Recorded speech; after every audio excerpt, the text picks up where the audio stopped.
you know if Homer, were you able to look at this? Yes, I did. Sorry, you missed one page here and marked it. Thank you. It didn't have a sticker on it, so.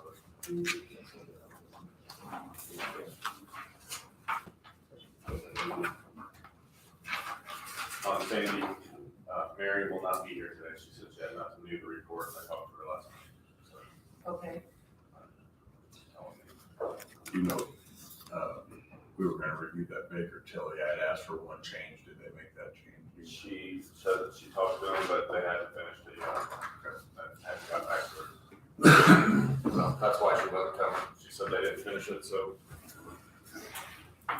And Cerise won't be here today either. So, We're live, so whenever you. good morning. We'll begin the Commissioners meeting for December 5th, 2022. We have a quorum present, so we will do business. We will begin the meeting with the Pledge of Allegiance.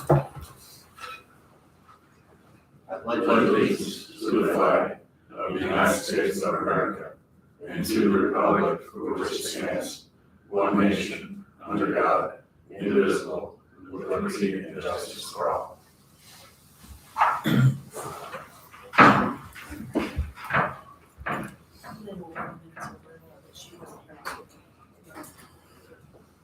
Mr. Berg, are you ready to proceed? Yes.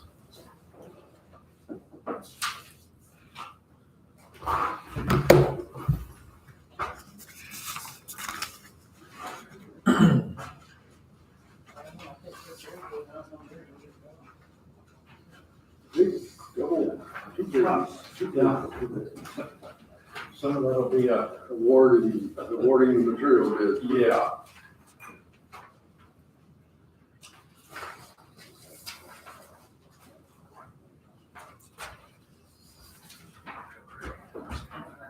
Sorry, Steve took it on himself yesterday. Yeah, that was, But it could have been worse, Steve. It could have been worse. Yeah, it could have been 54 to 19. sounds right.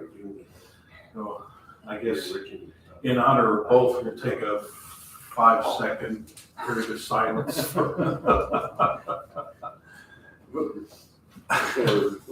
Football team, Yeah. teams. Yeah, we decided to take a 5-second moment of silence. Were they murdered? Pardon? Were they murdered? For the Colts football game. Yes, I understand. Yeah. Okay, first item up again is a reminder of the holiday hours at the sanitation sites on Christmas Eve and New Year's Eve. That'll be on Saturday. All sites will be open from 8 a.m. and they will close at noon on each of those days. Item 2, we've got a sanitation driver opening. We had advertisements out. We've only got just a couple. I'd like to try to reach out and maybe get a few more before we go through some of these here. So we'll, I'll speak with Marky and we'll try some other avenues. So, item 3. We've had flooding for many years on the old Huntingburg Road, and it's required at times extensive repair to replace the shoulders and bring them back in order to protect, especially the west side when the water rolls over that pavement, turns down, and eats that shoulder out.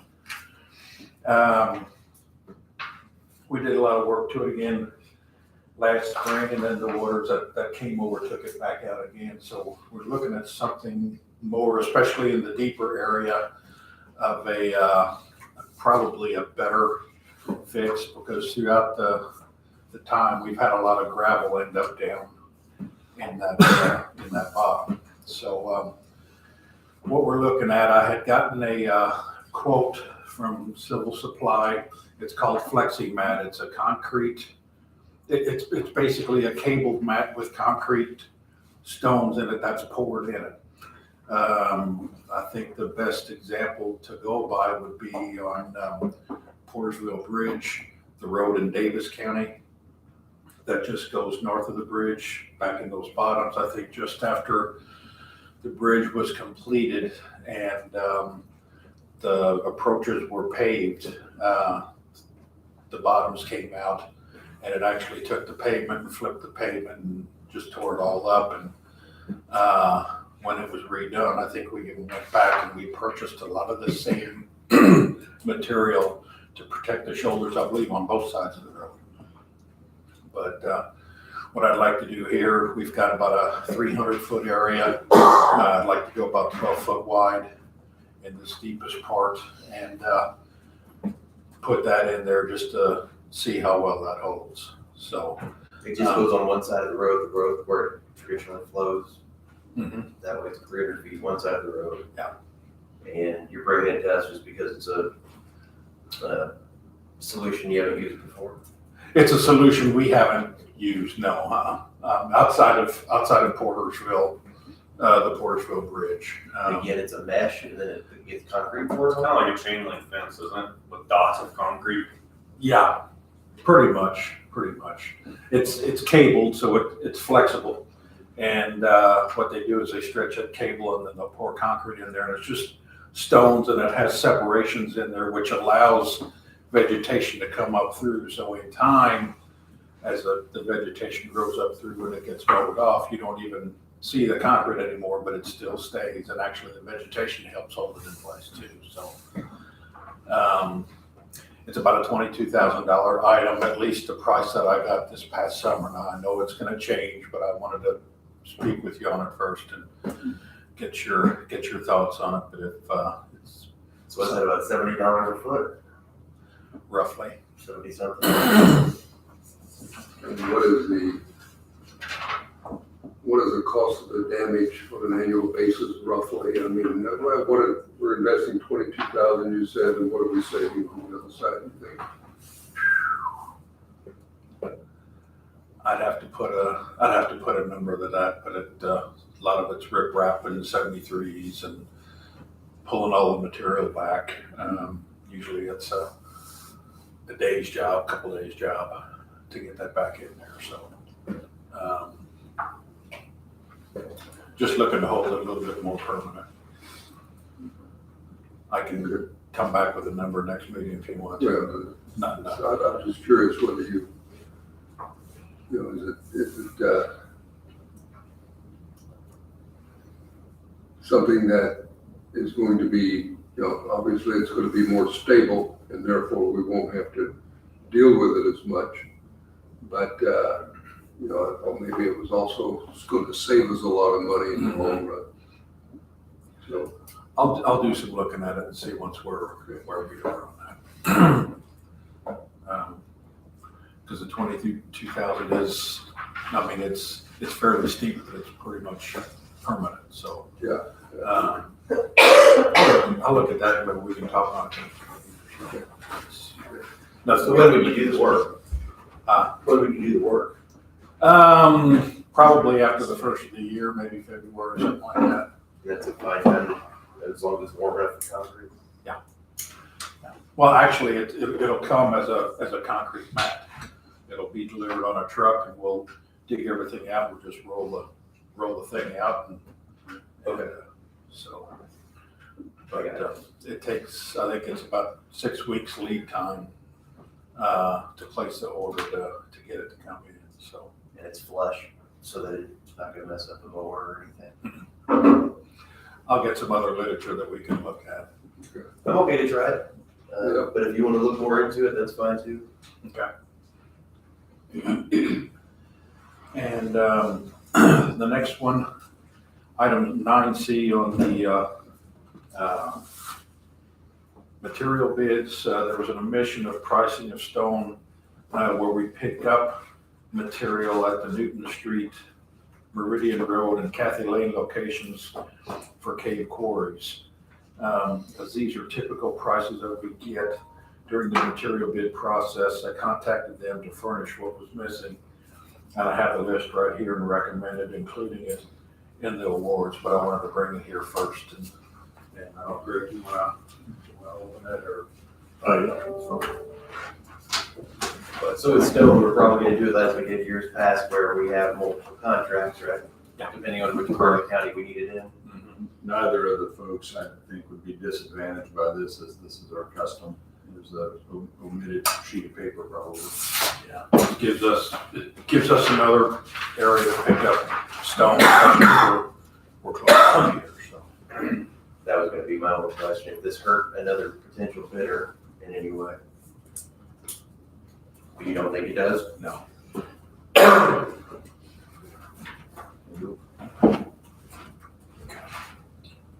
You make sure that's what you were missing.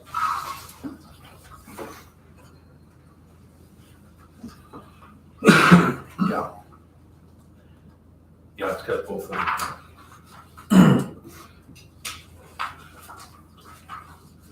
So I guess with your approval, we'll include these. Anyone opposed? No. Okay. That's pretty much all I've got outside of the awards. So, anybody have anything for me? So we'll do the awards at 10 o'clock? No. Okay. I don't believe I have any. I don't, thank you. I will say I met with Steve, I appreciate his time on Friday, met with Brent and we went over the roads. So if you guys have time or you're interested in that, it's interesting to see what we'll be doing next year. Yeah. If you have any comments or complaints, now's the time to do it. Yep. Bring them on. But it looks like it was in pretty good order. Okay. Thank you, sir. Yeah, and then we'll get together maybe. I'll call you. We'll set something. Sounds good. Okay, next up, we have some more miscellaneous items here. We have our minutes from the November 21st meeting. Does anyone have any changes? I'll move that we approve the November 21st, 2022 meeting minutes as written. Second. All in favor, say aye. Aye. Motion carries. So that one wasn't signed.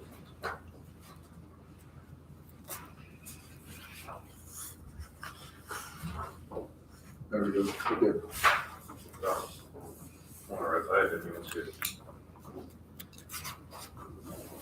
Next up, we have our claims from the previous period.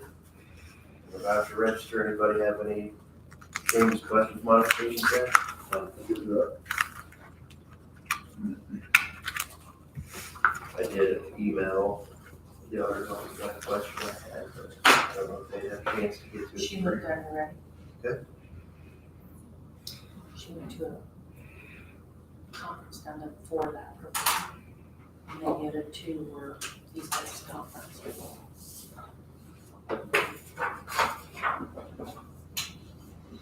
Sent her to the secretary conference down there again.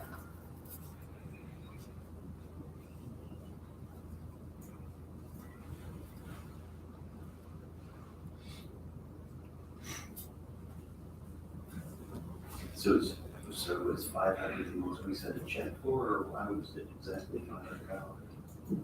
That's their conference back here. It's been their rooms or something. It just is odd that it was exactly $500. I didn't see it. I just know she said this morning it was for the two prosecuting attorney deputies. That's not going. Originally there was 3. She canceled. Okay, so you said no one has any questions or problems with the claims? Okay, I'll move that we approve. I'll second. Any other discussion? All in favor, say aye. Aye. Aye. Anyone opposed? Motion carries.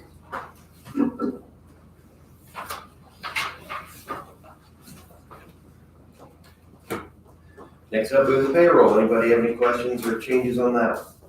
No. I'll move that we approve the payroll. I'll second. Any other discussion? All in favor, say aye. Aye. Motion carries.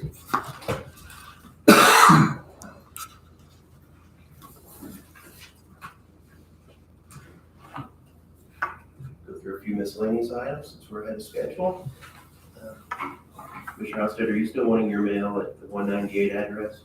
No, change that. Okay, because it's, so you may want to get with the auditor's office or someone because that address is still on the website. Okay. Do that. I just was looking at it yesterday, so. I'm still getting the mail there, so it's not that I don't, but I was changing everything that happens. Okay. The website I've been working with Sandy on that, with Brooke, getting it updated, refreshed. And so that's what I was looking at. It looks like, seems like that's going along fine. It is. Yeah. They just tell us what they do. It's gonna just be a little bit of a different design, but it's still functional, maybe a little better than it was before. As I was flipping back between the two, I thought, I like what we have, but the new one's okay too. Might have a few more functions. Originally, the front page was real dark, and it was like, we tried to make her lighten things up a little bit, because it was just so, if I was vision impaired, it would have been really dark. So she brightened it up a little bit. Little tweaks like that. Yeah, that's good. Is there anywhere on there where a direct link to various ordinances that we have? I had a request from somebody at the conference last week about our property maintenance ordinance and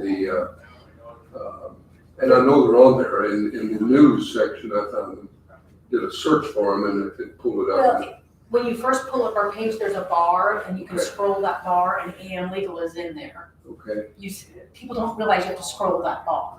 oh, okay. It used to be that there would be 3 icons showing, and you could move them, but it didn't tell you could move them. There weren't any arrows, but now we've got the arrows added, so it might be a little easier for people to find. Okay. That's a little more obvious in the redesign. I'll have to look at that again. I found them, but I thought that wasn't a very Yeah, we told easy them, way to get them to do yeah, a they just search. put little carrots or something on Okay. it. It's hard to know if you don't know it's there. Okay.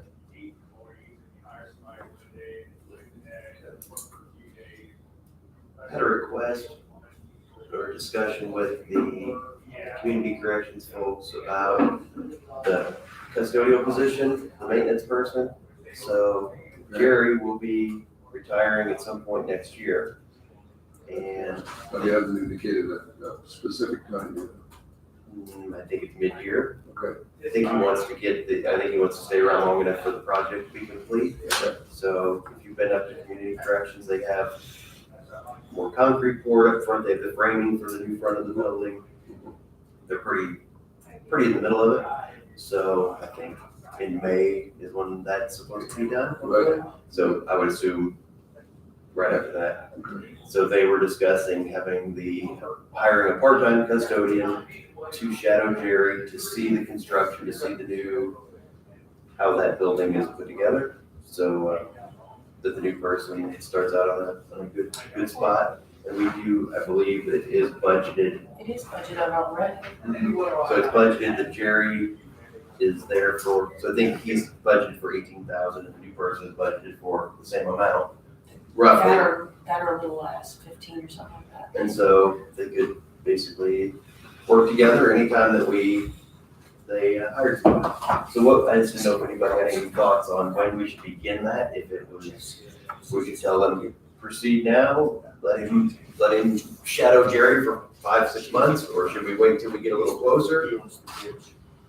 I do think there's a benefit to having somebody there like Jerry, because Jerry is detail oriented. I think the more a new person stays with somebody like that, hopefully that rubs off on them and they're like, well, this guy did it that way, so I'm gonna do it that way. He's a good person he's the kind of person you want every new employee to shadow. Yeah. Somebody that cares about the work. So my thought was I support it, we've done that as a board since we started, instead of just saying, you're out, the new person comes in and figures it out. I think it works a lot better. No, I agree, and I don't know just how soon that's necessary, because, I mean, right now, would that person benefit from observing the construction phase of the project? Right now, Jerry's doing a lot of work over in where they're at now, in the pod. And this guy's gonna take over in the new building, so, but certainly toward the end of the construction period, it would be valuable to have him there. And to your point, you shadow Jerry, it even crossed my mind whether or not a new person is going to be able to do what Jerry did in that amount of time, being a part-time position. I'm not advocating for a full-time position, but I'm just saying, I don't know if we can expect out of a new person what we got out of Jerry. Do you think, I guess where I was leaning would be to have them start the process in January. We don't know when Terry's gonna retire though. Probably, I would assume May or June. I figured 2 to 3 months would probably be a sufficient amount of time to show. Yeah, I don't know how much benefit they get out of the construction process. Now, very shortly, the construction project, I mean, it's going to be, and as you already said, they're framing and they're rebuilding already. That demolition is about, I guess, about finished and stuff. So they're rebuilding already.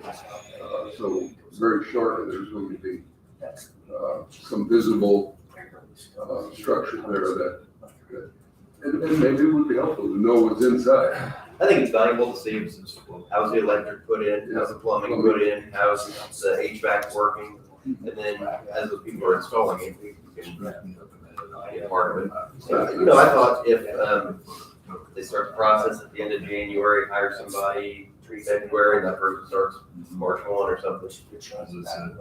I mean, in March, April, May. Yeah, no, that's good. I didn't know if you want to get them going already in January or. No, just to begin. Begin the process. Okay. So I'll make the suggestion to them of a March 1st.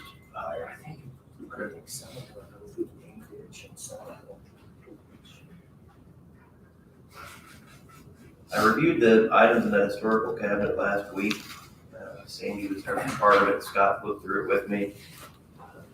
They added a shelf, so it didn't exist, the one that's remaining. So it's spread out pretty well, looks okay.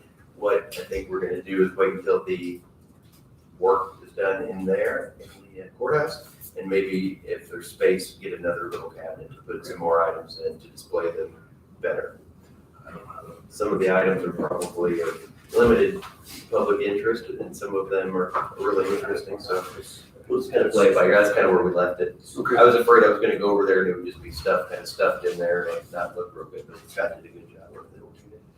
Does that sound like a fine way to proceed? Yes.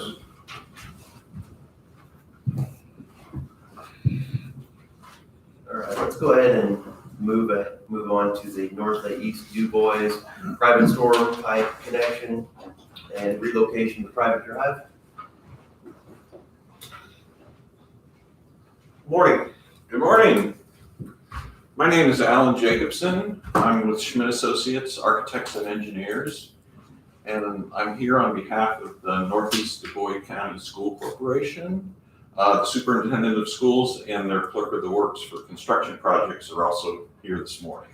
In 2023, the school is going to embark on a project at the intermediate school, and I'd say 90% of this project is related to the flood damages that occurred in August of 2021, primarily to the gymnasium building. There's renovation work inside the building, and there's also some extensive site work to mitigate the likelihood of future flooding impacting that building in particular. Several components of the site improvement project will affect the adjacent street rights-of-way. On 4th Street, we're proposing a new private storm pipe connection to the existing storm sewer system on 4th Street. We're also going to be reconstructing the existing north driveway from the school site to 4th Street. It will be at the same location, the same geometry, but we have to change the grading of the pavement a little bit based on the grading that's happening within the site. Then on Vine Street, we're going to be adding an inlet structure just north of the softball field to increase the capacity of stormwater to enter to the existing large diameter storm sewers which run through the site. And then there's a potential project to relocate the driveway access into the softball area from Vine Street. And the base bid for the project is going to reconstruct that driveway apron in its current location, but with again revised grades to allow stormwater to move more effectively through there and to move in the directions that won't impact the softball field. The alternate bid for the project is going to create a new parking lot, just adjacent to the softball field on some acquired property. And so the alternate bid would remove the existing apron on Vine Street and replace it with a new apron approximately 50 feet away. Was that alternate involved in what was sent to us previously? Pardon? Was that alternate with the new driveway, was that sent to our engineer? Yes, it was. Okay. Yes. I didn't know if that alternate was involved. Yes, so I met with your county engineer, Brett Holmes, several times. We met on site. I went through the entire project, the approach taken, the benefits to the school corporation and so forth. And I had sent him some drawings last week. Based on those previous meetings, he had a couple of comments and we responded to those initial comments. And then I spoke with him again on Friday and he indicated that he was fine with the project and had no further comments. Any questions? He did send us some drawings and his comments on the project, so yeah, we've been talking to him as well. Okay. Yeah, he indicated he might be here today, but I don't see him in the room. Yeah, he emailed us just recently, said that he's in favor of the upgrades. I think it would be a good thing for the school corporation and the community, so. After, during the presentation and what I heard from our engineer, I don't have any issues with proceeding as it's been written. I don't either, just what is our involvement other than right of way? You have no financial involvement, just to make sure that the work we're doing within the public right of way meets your current engineering standards. Okay. Mr. Burke, feedback? I'm fine with it. Yeah. When do you plan on starting the project? Sometime in the first quarter. We're gonna bid the project, actually the project's out to bid right now. We're gonna open bids, this month. And then, we'll probably get going, weather permitting, sometime in Q1. I think some of the work is gonna not be possible when school is in session. So some of the work will defer to the summer period when we can basically close a lot of stuff down and really have at it. So I'd say there's some initial work happening, beginning in Q1, continuing into Q2, and then the bulk of the intensive work will be over the summer. Is there any feedback from anybody in attendance? Okay, well, there's no opposition from DuBois County. We support moving forward with what you're doing. Thank you. Appreciate it. Thank you for coming. Take care of it. Hopefully we don't have a repeat, right? Right. Thank you. Thank you.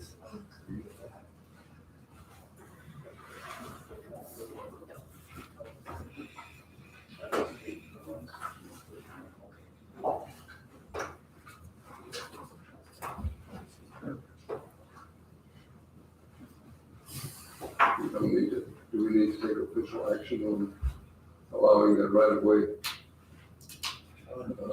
incursion, if you will? We can, if we would like to have for the record. I'll move that we approve the private storm pipe connection and relocation of the driveway project within the DuBois County right of way as it's been presented to us today. Second. Any other discussion?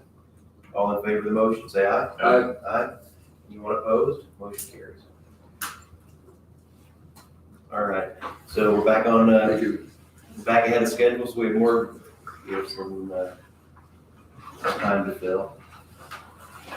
I guess one thing I'll bring up, I don't know if this has been discussed with the board, the 4D office for child support, they are looking to move locations to the building next to Visit DuBois County. Tourism And Benson Company, and ACE, correct, and so they've given me a lease, I think I may have emailed it to you later last night. I did give it this morning, yes. So it looks like it's in order as much as from a legal standpoint, there was only one issue that I discussed with Greg. He's gonna review that. The rest of it is I'm going to ask how it's,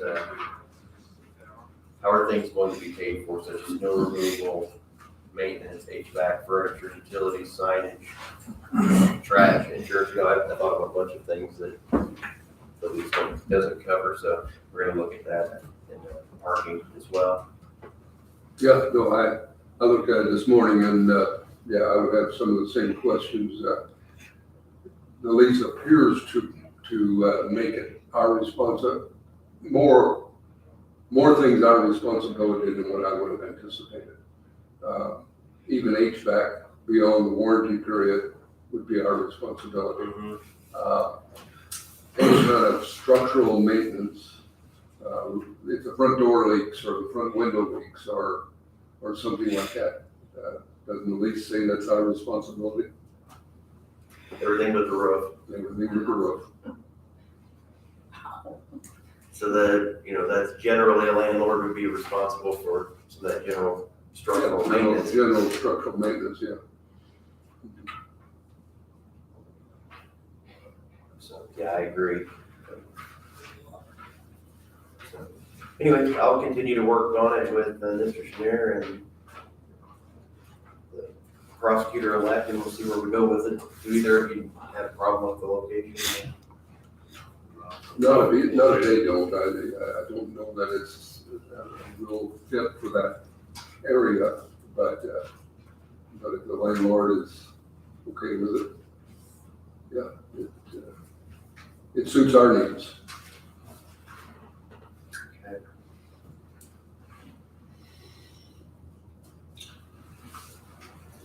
Piggyback on that topic, I did reach out to Mr. Shaney Felt about that interim period, negotiating a month-to-month lease beginning January 1st, as the existing one would expire at the end of this year. So hopefully we'll have that in its final form to present to the board at our next commissioners meeting as well. The only bad thing about that is if we don't like the terms, we've got 2 weeks to get out. Mm-hmm. But I guess we'll make do if that's how it turns out, but I don't see that happening. I would assume we're gonna be roughly in the same spot we're in now and maybe I think with a little. it should be somewhat similar. Again, I think my interpretation of it, and Sandy, you know more about those funds than I do, but would be more incentive funds would be eligible to be utilized because it's a third-party transaction. At the little new location. Well, even after the first of the year here, Oh, I see, yes. He's just a landlord then. he's just a landlord at that point. He's not the 40 prosecutor also. So there's some benefits there then with those incentive funds as well. So those are some of the things we discussed. Makes sense. Mr. Schneer, I haven't brought this up in a while. Any news on the bankruptcy deal? There's not that, no. So what are we waiting on? This will be something for highway and for legal. What is the outcome we're hoping for? Where are we sitting?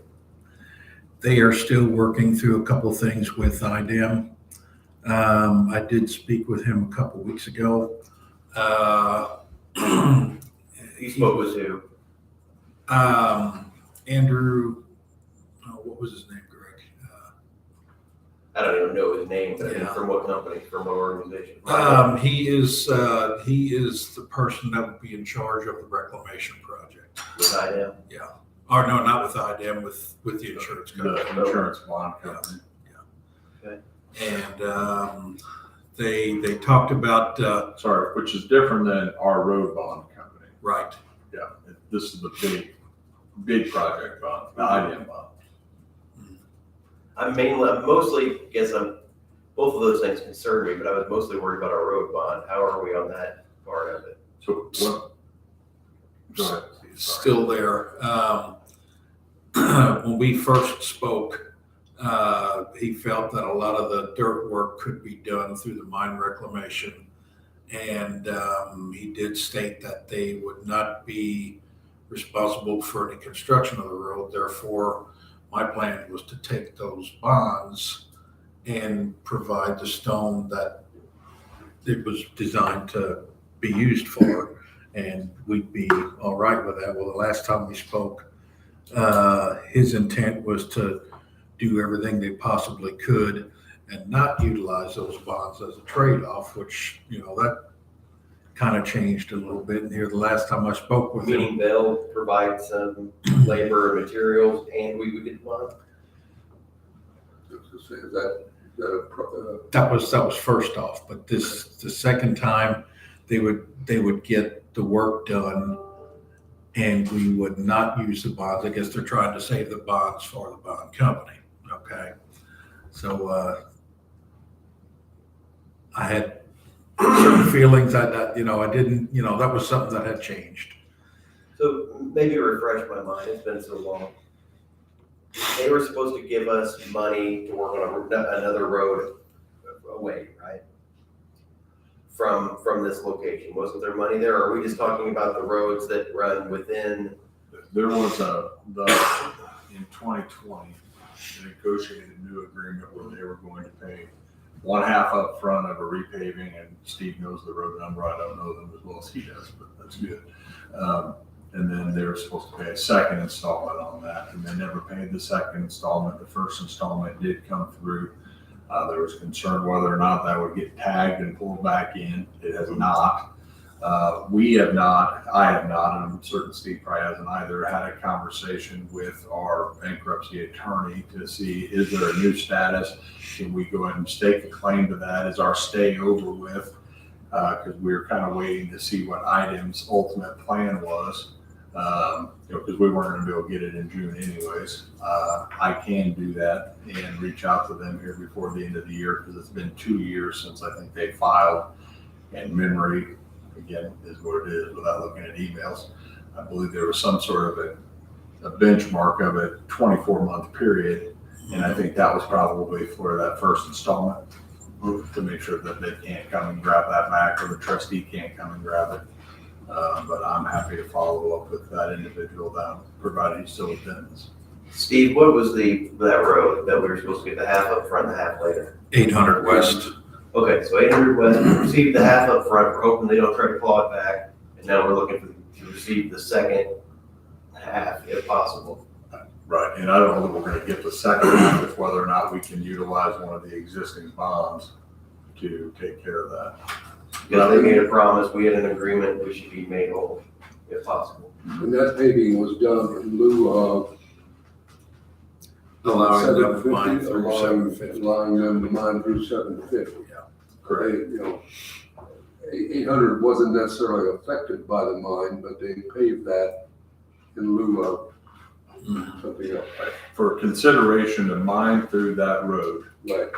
there was once a cash consideration that was put forth, but ultimately it came down to, we'll take X amount towards this road or to repave this road in 2 installments. And a portion of 800 was the haul route that they also had bonded, and that was in need of a resurfacing. So that was outside of the 50/50. They were gonna be responsible for the resurfacing from 56 to 450, and then we were gonna split the cost going north of 450 to Portersville West. And was that initial, or was that southern portion part of the payment we got, the first installment, or is that still outstanding as well? That was taken care of. That was taken care of. But when you talk about the bond, maybe not being able to reclaim the bond now, that road bond is in place, assuming there was never a bankruptcy. Mhm. That road bond was in place to repair the road if they didn't do it properly. Mhm.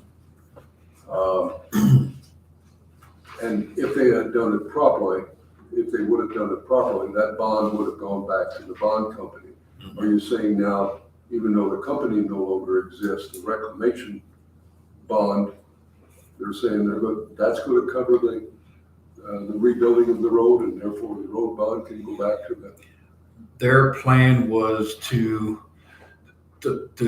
existing road out there is roughly 50 feet wide with stone, Are we talking 700? 700, the internal haul route. Yeah. And I think their intent was to reutilize a lot of that stone and put it in areas where we don't have the stone, therefore saving, the purchase of that stone if it's somewhat clean. And during all of this work, I mean, we're not gonna maintain a 50-foot wide road, so the shoulders and the ditches and everything would have to come back in, therefore giving them additional fill material if needed to use it in certain areas, which was gonna be done through the reclamation process and not so much as a road construction process. They're just simply putting things back the way they should have been prior to the mining, which would be part of the reclamation anyway. So, And we'd be fine with that because that's what we expected from the get-go. mhm, I think at least on that one portion. Yeah. And as far as the big hole, that's outside of our bonding, that's a bigger bond they probably have with the state. Is that what I'm understanding? Yeah.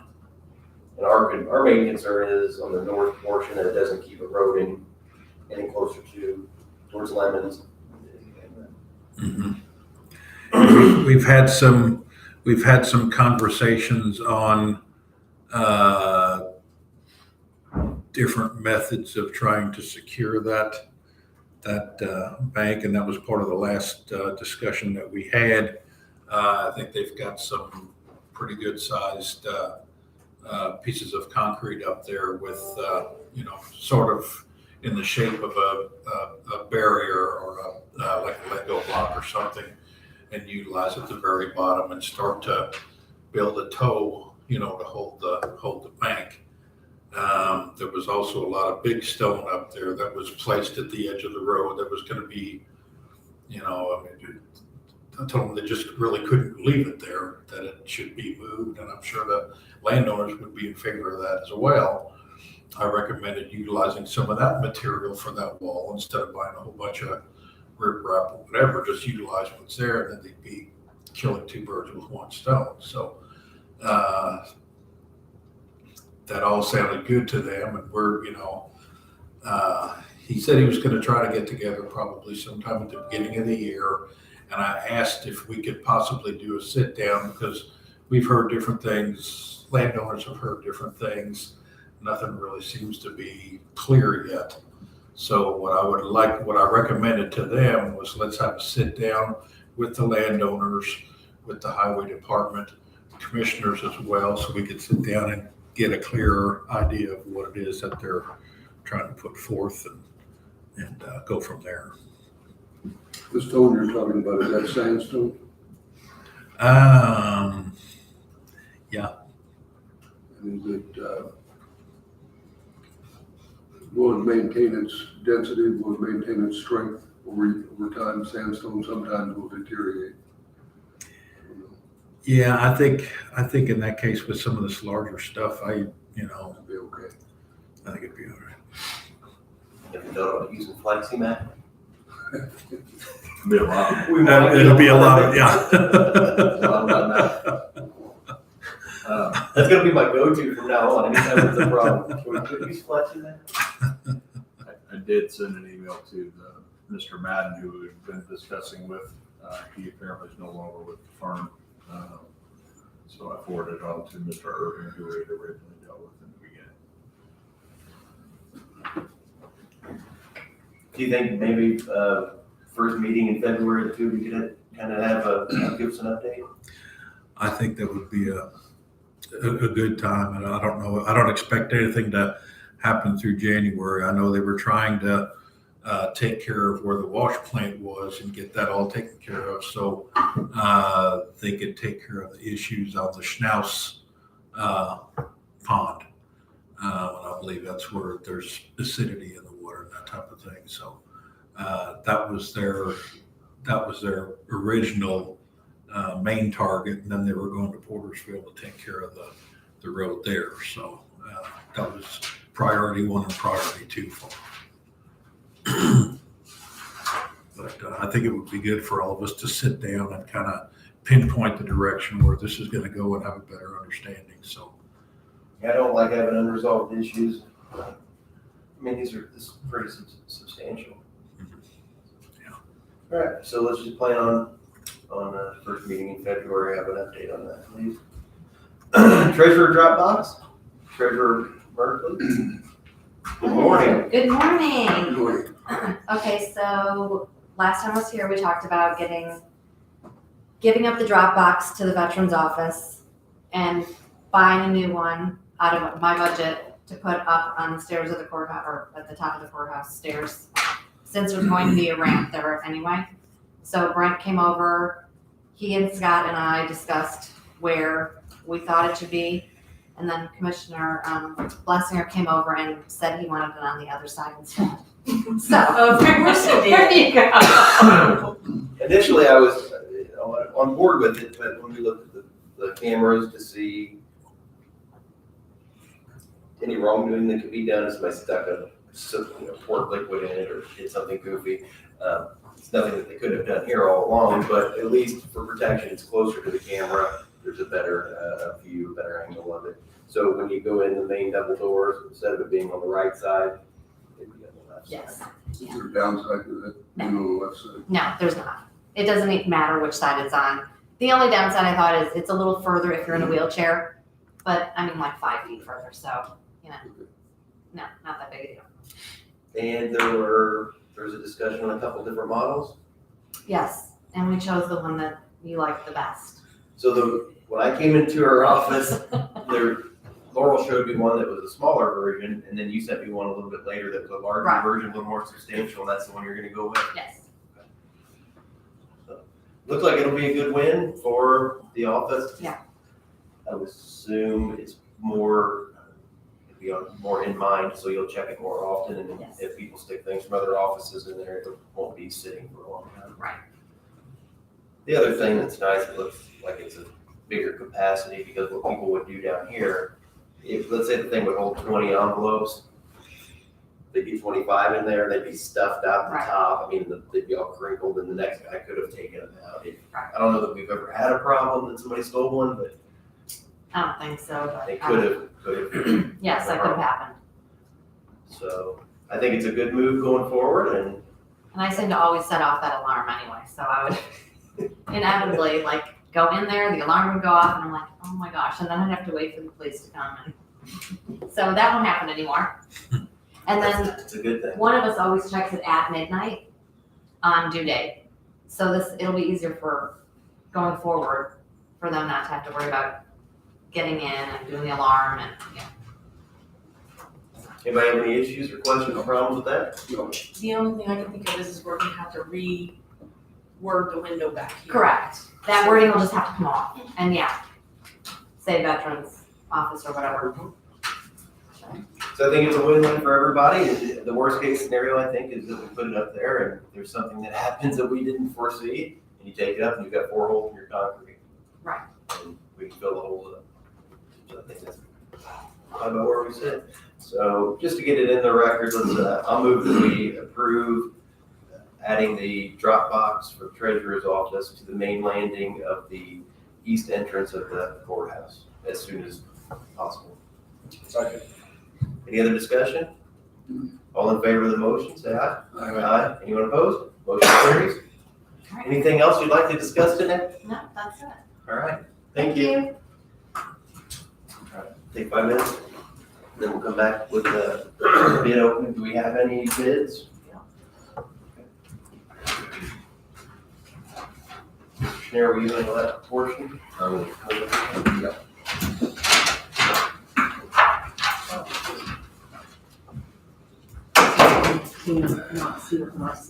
Okay.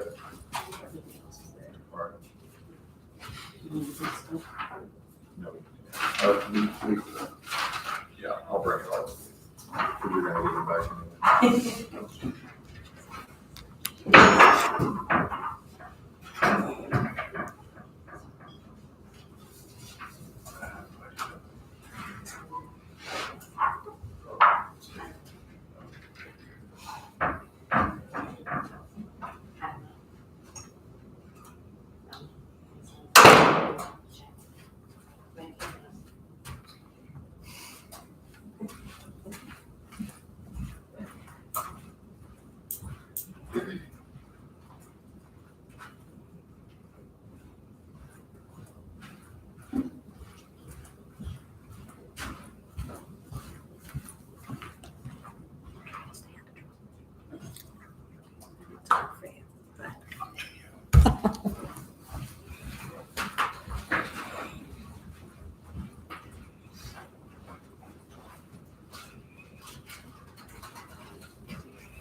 Snow coming in next week, They Steve? sing.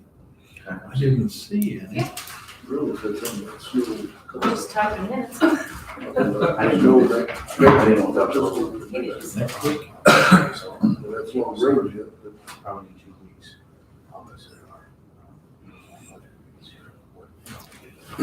Flexing match picture. okay. I remember seeing that at road school thing, that's kind of neat product. It's in January, you'll have a budget. Right. Yeah, we had done. Reminds me of those candies where they had the little dot on the paper. You remember those? We'll appropriate that in January. Okay. Um, whatever. It'll do the job. We'll just do it for like miscellaneous operations or something like that, and you can use. Okay. And it'll be in the budget that Jerry's in. Okay. Sound good. I mean, if that's a possibility, that's the best we can do for right now. Unless you got something to move around. I can look.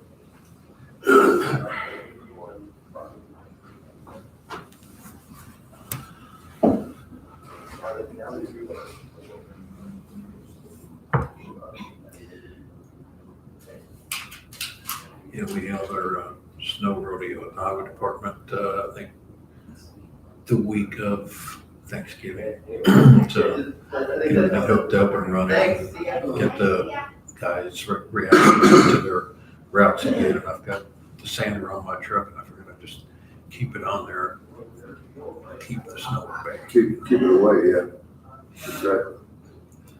Be prepared for it and then it won't come. So far, so good. Good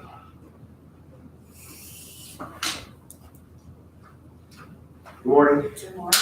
How's it going? Good. Mr. Madden, what's up?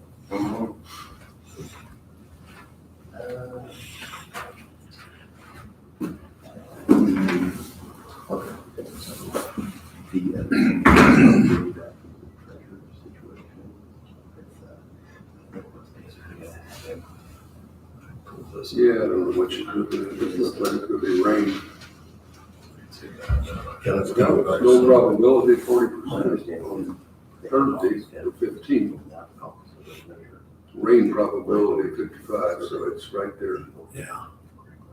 In the evenings, it's supposed to freeze over, so that could be, you know.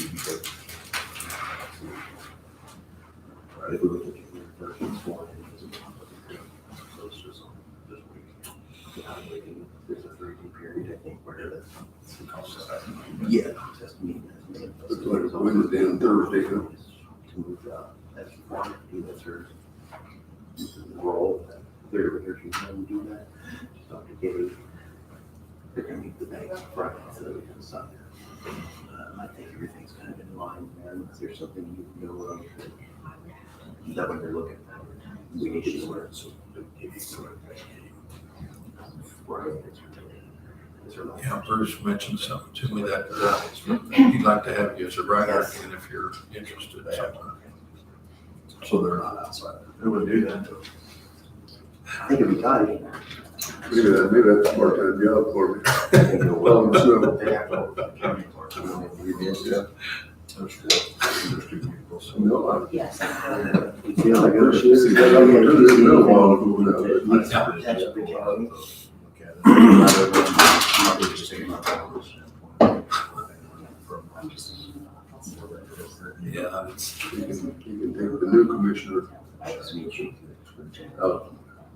I'm not sure what happens. They just not want to do it, so they need to work each year. They're all a little different. He does. He does now, yeah, those kids are older.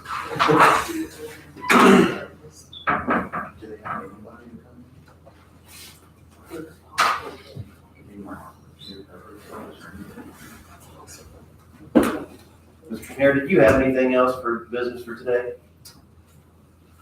The only thing would be to talk, it's down at the bottom, but I know those can be filled in anywhere probably. That's kind of why they're down there, they're just I know, things to be discussed. the first one there, I believe Mr. Sheeter is here. I think, unless he's here for other reasons. Might just want to know an update on that, and I can provide that if the board would like. Or I can wait till after we open up these. Okay, if that's the case, there's no need for Mr. Sheeter to wait for another hour. Unless, again, he's more than welcome to stay, but I'm just to save the rest of the meeting. that's fine. Okay, good enough. In that case, that's the only issue, from legal? Yeah. Okay. Anything from the auditor's office? We have a couple minutes now. I think I just have your updated Purdue with the Yes. correct number, so I didn't know if you wanted to sign that.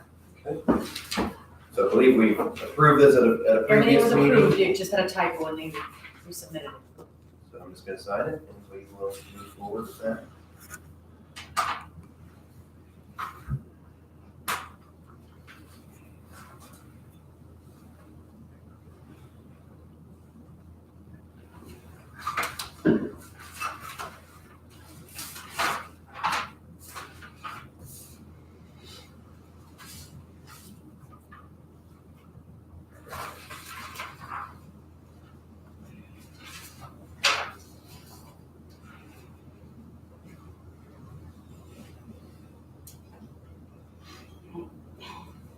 And I will need you guys' I put them in your letter. Do you need one from me? Yeah, it's for this past year. I gave it You're back, saying this past year, I gave it back to you in my, oh, in your folder, gotcha.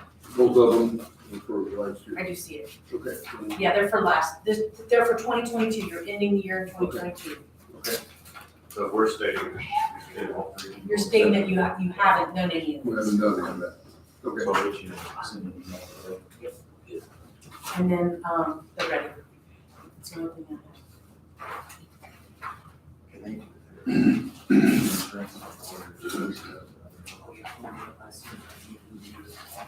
So in summary, this is a letter for the Ready Committee stating that DuBois County is going to match $225,000 from the Park Board to the $225,000 from the Ready Communities 2.0 program. And Mr. Kleesner is in attendance. Mr. Kleesner has already signed the letter, and I think the county's in support of it. I was. Is there anything else we need to be aware of that you? No, that's fine. I think the council all agreed on, it's kind of $75,000 a year is what we would kind of set back, which we kind of do anyway. We have been in the last 2 years. So I mean, it's just gonna. Okay, so the council's on board, I think we should be on board as well, just stating that we're gonna support them. I'll move that we approve signing the letter to the Ready Committee. Second. Any other discussion? All in favor of the motion, say aye. Aye, motion carries. It's 9 o'clock, we will do the community corrections vehicle bid opening. We had a van and a, I don't know what you call the Journey, but in between. We advertised for a 2007 Ford E350 Super Duty and a 2011 Dodge Journey all-wheel drive. Today is the date that those bids would be submitted to the board, opening them at 9 o'clock. The first bid that I've opened is from Bob Legers for the 2011 Dodge Journey. And that is in the amount of $1,500 from Bob Legers.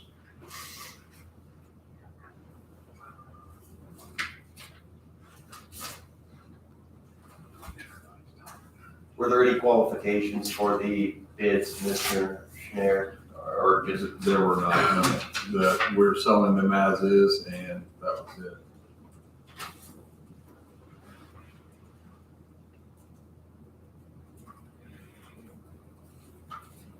We have a offer for both.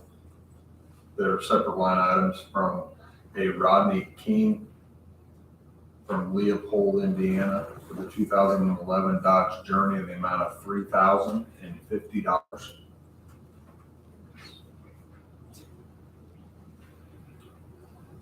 And he also, I think all the others then are for the van itself. He also put in an offer bid on the 2006 Ford van of $800. Appears somewhere as at least up there tallying, is that right? I don't have a bid sheet, so. I'm writing down. Very good. Bob Leaguer's also put in a submission here, it looks like, for the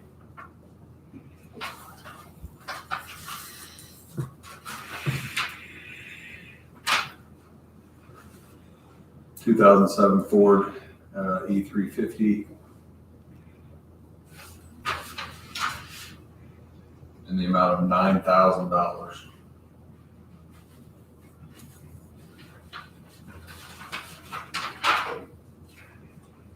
It's a little more first bid. I've double checked, I did not miss a zero or misplace a decimal. And I keep staring at We it. have 3 vehicles? Two. You said 06 and So you said 06 07. one time and 07 the other time. The 06 was the van, the 07 was. Also the van. Did Mr. King put the wrong year on the van? Mr. King put the wrong year on the van. So it was an 07. We advertised for an 07 van, yes. Okay. Thank you. And Bob Leaguer's bid is for an 07. I believe Mr. King put it in 06. Erroneously. That's why the bid was so low. It's older. And what, I was confused there. So what was the bid on the 07, 4,000? 9,000 from Bob Leaders, Oh, 9,000. 800 from Rodney. 9,000. Even?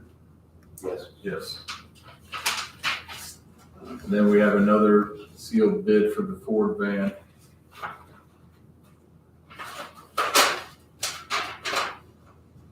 From Mr. Philip Fiscella of Urbana, Illinois, offering to purchase the 07 van as is at a price of $2,652. $2,652. So So there's no other bids? there are not. Okay, so having received the bids, the highest bidders are Rodney King for the Journey and Bob Leaders for the van. Yes, sir. And we have a couple of representatives here from Community Corrections. Do you have any, what are your thoughts on this, Mr. Madden? I did receive a text this morning from Clay County Community Corrections. He said that a letter should have been, or bid should have been here on Saturday. Did you guys receive that? We don't get mail on Saturday. So the price coming today, and it'll be too late. And did they tell you amount that they were offering? Yeah, It being? I think 10,500 For the, for the van, 07 van. So, Mr. Schneider, I believe the legal notice says that commissioners may accept or reject any bids we like, is that correct? It is. That being said, we have the right to reject the bids that were timely in anticipation of a better bid from Clay County. I don't know if that's the best business practice. Right, your options, you can take them under advisement, you could and reject them all later, you could seek them again. But if you seek them again, you do have to advertise again and reject them all. What is the board's feeling?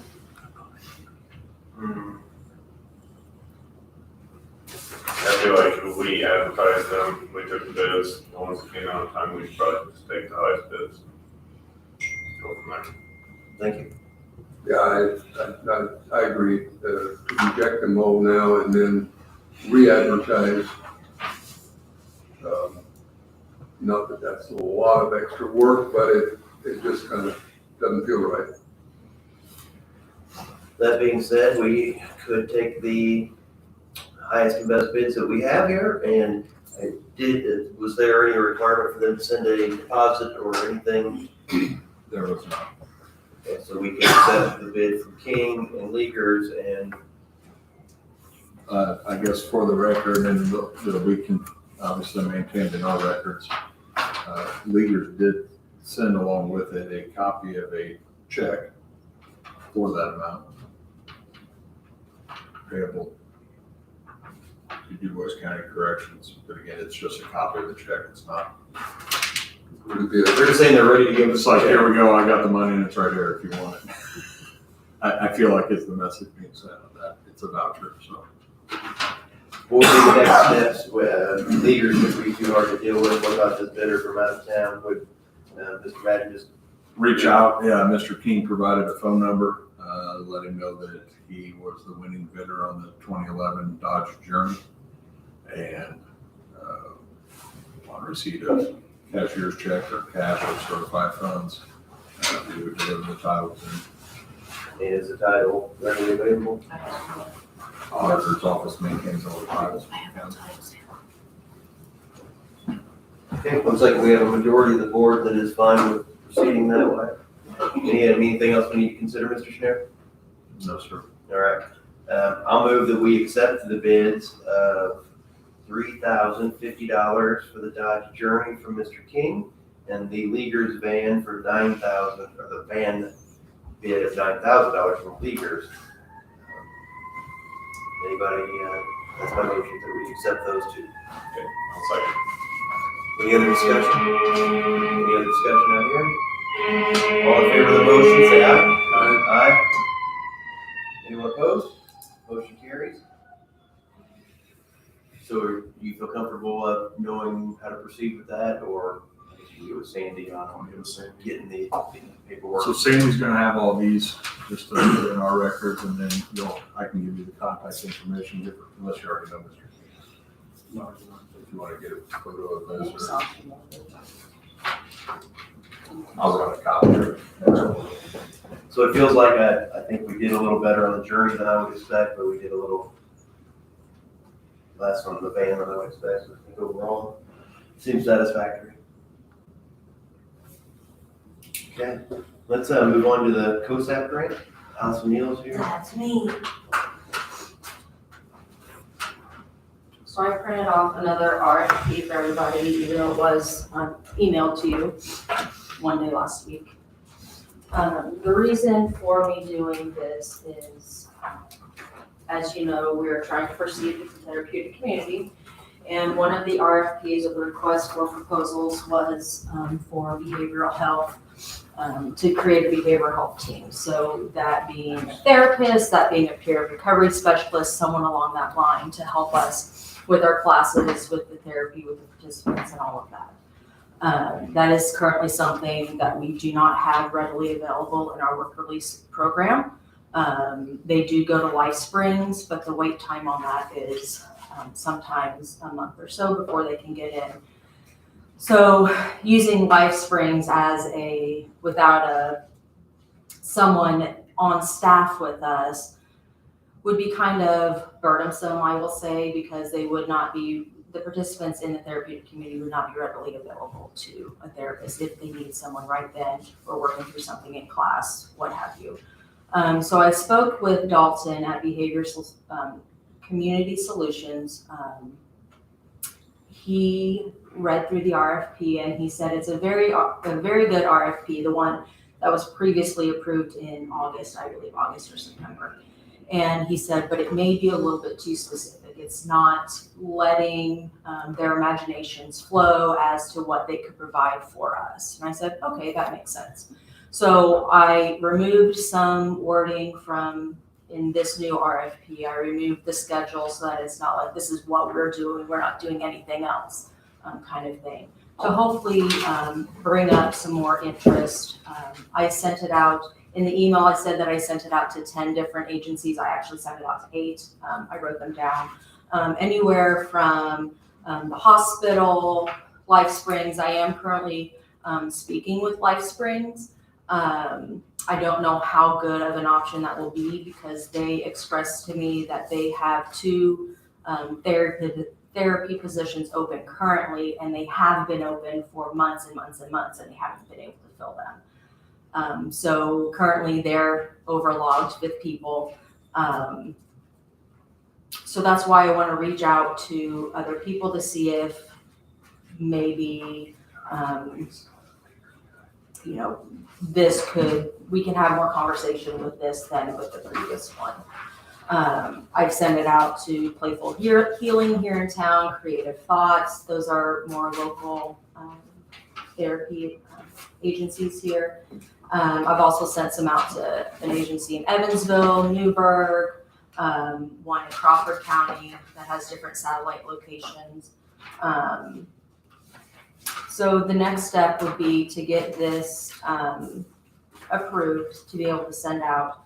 But then if this doesn't work out, also get a little bit creative of maybe having, and I know I'd have to get this approved through you all, but having some contractors come in, similar to what we do with some of our facilitation. We have 2 contract facilitators that come in the evening. They have a full-time job. They come in the evening and do services for us. Or possibly look into a part-time person that would be, I know I'd have to get this approved, that would be a county employee but paid through the COSAP grant. That would be there part-time, work a couple days a week to fulfill what we need, and hopefully grow from there. But that's where I'm at right now. I want to be hopeful that Life Springs is going to be able to give us something, whether it be even 10 hours a week. We're originally asking for 35 hours through this RFP to be able to have someone there every day of the week from 8 to 4 or 10 to 7 or something like that. So I'm hopeful that Life Springs is going to be able to give us something, but I'm also trying to see if there's other options out there that maybe the other one was too restrictive for some of these agencies. So originally you're asking for 35 hours a week, and now you're asking for a minimum of 10?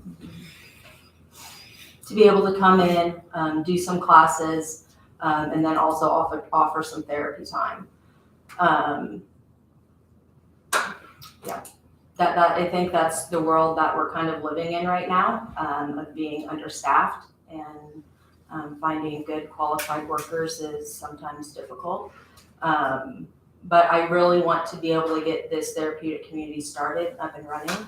I don't think that we would be able to do it without having this therapist. I mean, we would be able to do it without the therapist, but I think the therapist is what really makes the therapeutic community the therapeutic community. Because otherwise it'd just be like they're going through work release and going through these programs, but having the therapist readily on staff there instead of waiting for a month or 2 to get into Life Springs, I think is very important. Being able to address their needs then instead of down the road. So yeah, I could get this started tomorrow, but then I wouldn't have a therapist. So out of the 8 you sent, how many responded in any way? So Playful Healing did, Creative Thoughts, and Memorial Hospital. They all either emailed or called and said this, we're not able to do this at this time. All those 3 said they were not able to. The others from outside of the county, they just didn't respond in any way. And then Life Springs, they said, well, let's see what we can do. And so that's what, they weren't guaranteeing anything, but they were like, let's, have a conversation. And I'm following back up. I have a meeting with Becky at Life Springs next week on Monday to go over. She was going to be talking with some people on her end to see what possibilities there are. So I'm going to follow back up with her to see what she's come up with and how we can help. Yeah, because it's a significantly smaller ask to have somebody here 2 days and 5 hours than it is every day for 7. Yeah. So. But if that's going to get me started, then to help these men out there, then that's what I wanna do. What can they? Because I'm trying to think about it. So a licensed person means they've went through their schooling, they've went through the certification process, they've done time in the field. So what will they provide that someone who just went to a CBT training for a couple days and they learned that, or they've done, what's gonna be the difference between those kind of people? So the licensed therapist, one, can bill certain things more than just someone who went through a 2-day training. Sure. So they'd be able to get more funds back, one. Two, they go through a lot more human psychology, how, trauma works, not just a 2-day training, they take a whole course on it. The LCSW, they have to keep their license, they have to do a minimum, I don't know the number of hours, but they have to do a certain number of hours every year of training to be able to turn it in to get their license renewed. Something similar to a teacher having to acquire 90 hours to get their license renewed. So there's a lot more technical training. Yes, they can go to those couple-day trainings to get things added on to things that they teach, but they really are focused on being able to know and what to listen for, because a common person may not know necessarily what to listen for. It just sounds like a common sentence to us, but they're like, oh no, they said this and this and this. They told me a lot more than what they told us, if that makes any sense. I just know that with some of the programs that are in here, those are things that non-licensed folks can Correct. train to And provide. those are things that we are trained in. But for instance, one of the programs, where is it at? The Seeking Safety and Helping Men Recover and Helping Women Recover. Those programs, yes, anybody can teach them, but having, in one or the other, I would put them in, having a therapist who's trained, because those programs tap into the trauma that they have, and being able to, in that moment, being able to listen for those key words to know, okay, this person needs to work on this through the therapies or through individual counseling or group counseling or family counseling to be able to work through it and move on from it. Whereas me as a facilitator, or Darren or Angie as a facilitator, we don't necessarily know, we do surface level, whereas a therapist would go, more in depth and know what to listen for and do. My limited experience with it, sometimes whenever an untrained person like myself would work somebody through a program, you're helping that person fix themselves, right? Most of the time it's an inside job, whereas this person would recognize. Yeah, you facilitated a class before, haven't you? 24/7 dads? Yeah, I did Yeah. that one time, but, yeah, so, no, I see where you're going with that. So in here, I still put that we would like someone for 35 hours. But that's always up for discussion with whoever. And how long does it take to get a high school graduate to be an LCS? They have to get their master's in social work, So a and then five-year take a special process test. probably? Huh? A 5-year process? At least, yeah. And then I was also thinking, okay, we could get someone in here, even just for a few, and then we can tap into interns as well and be able to bring them in, but having that other person kind of in charge of them, because I have no clue. Sure. I have no clue, but being able to use them also to help fill in the gaps. What is our pay gonna look like compared to other places like you go? 'Cause I I don't think that that's really.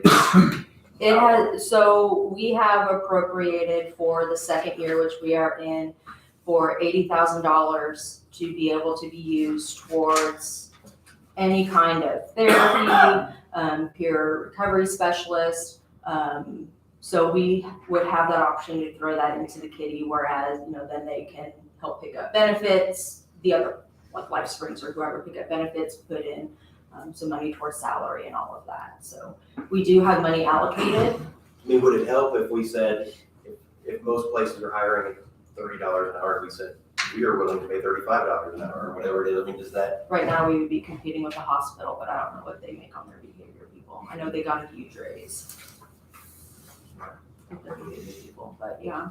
okay, so that was the only thing I thought of when I read through this. If I was, Playful Healing, I said, well, it doesn't really say what I'm gonna get paid, that's an awkward conversation to have, I know what I'm getting paid now, so I'm not gonna, Sure. I didn't know if that would be helpful. Other than that, I'm fine with the RFP as it's written. I mean, Like, and it's pretty much the same. I changed the dates to be December dates. But then I took out the specific things, still left in some classes that we are going to be doing. But then there's other things, matrix, CB, what do they call them? A bunch of acronyms, ABC things. I can't keep track of them all, that they more specialize in therapies and all of that. That could be an option as well to bring to therapy. Yeah, no, we approved the concept of this in, what did you say, September, October, or August, September, something and now you've changed it a little bit, but no, I'm good with it. As I'm sitting here listening, I'm thinking about discussions we've had at the state level about community mental health, and Life Springs is our only option for community mental health in the area here, and we pay hundreds of thousands of dollars for those services. And I realize this is kind of outside of that, but yet you do tap into some of those services as well, I think.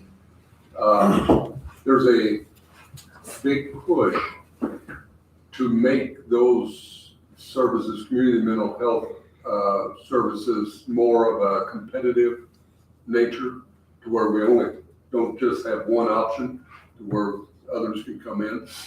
Even if that existed right now, I don't know that there's anybody else in the area that would be open to do that. So this comment is more to the commissioners ongoing, that this may come about to where there will come a time when we can competitively choose. And that's why I did send them out to the Newburgh and Evansville, because I think they being the participant, should have an option, one, to where they're going. They shouldn't just be limited to one. Like, yeah, we have a contract with them or whatever, so we refer them to them. We prefer Life Springs, but not everybody, just like us, we don't like certain doctors, so we go to this doctor, or we don't like certain, so we have options and choices. And I don't think that we should put all our money in one pot. I mean, I think it should be spread out with that, because there are a lot of good resources and agencies out The there. concerns I hear are more up in central Indiana than they are here in southern Indiana, but that doesn't mean we don't keep an eye on what's going on in that investment that we make.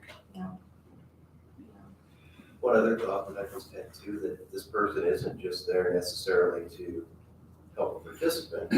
If you're running a class and it's not going well, or you've got it as a staff member, it'd be nice to have a resource from that angle as well. Absolutely. It would be nice to have a full-time person just for all the work release, but that's a different story.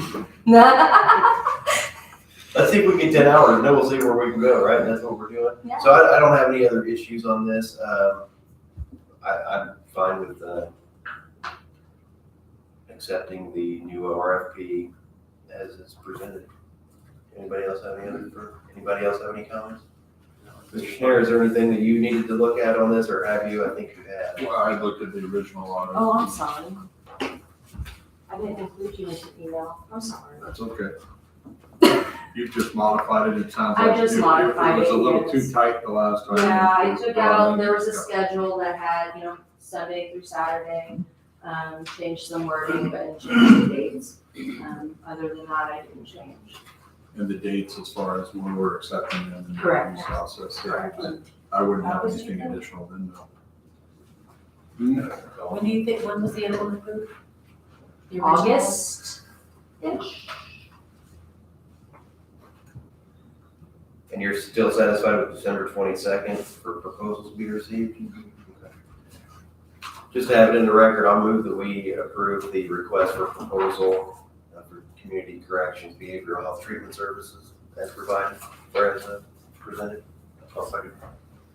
All in favor of the motion, say aye. Aye. Aye. Anyone opposed? Motion carried.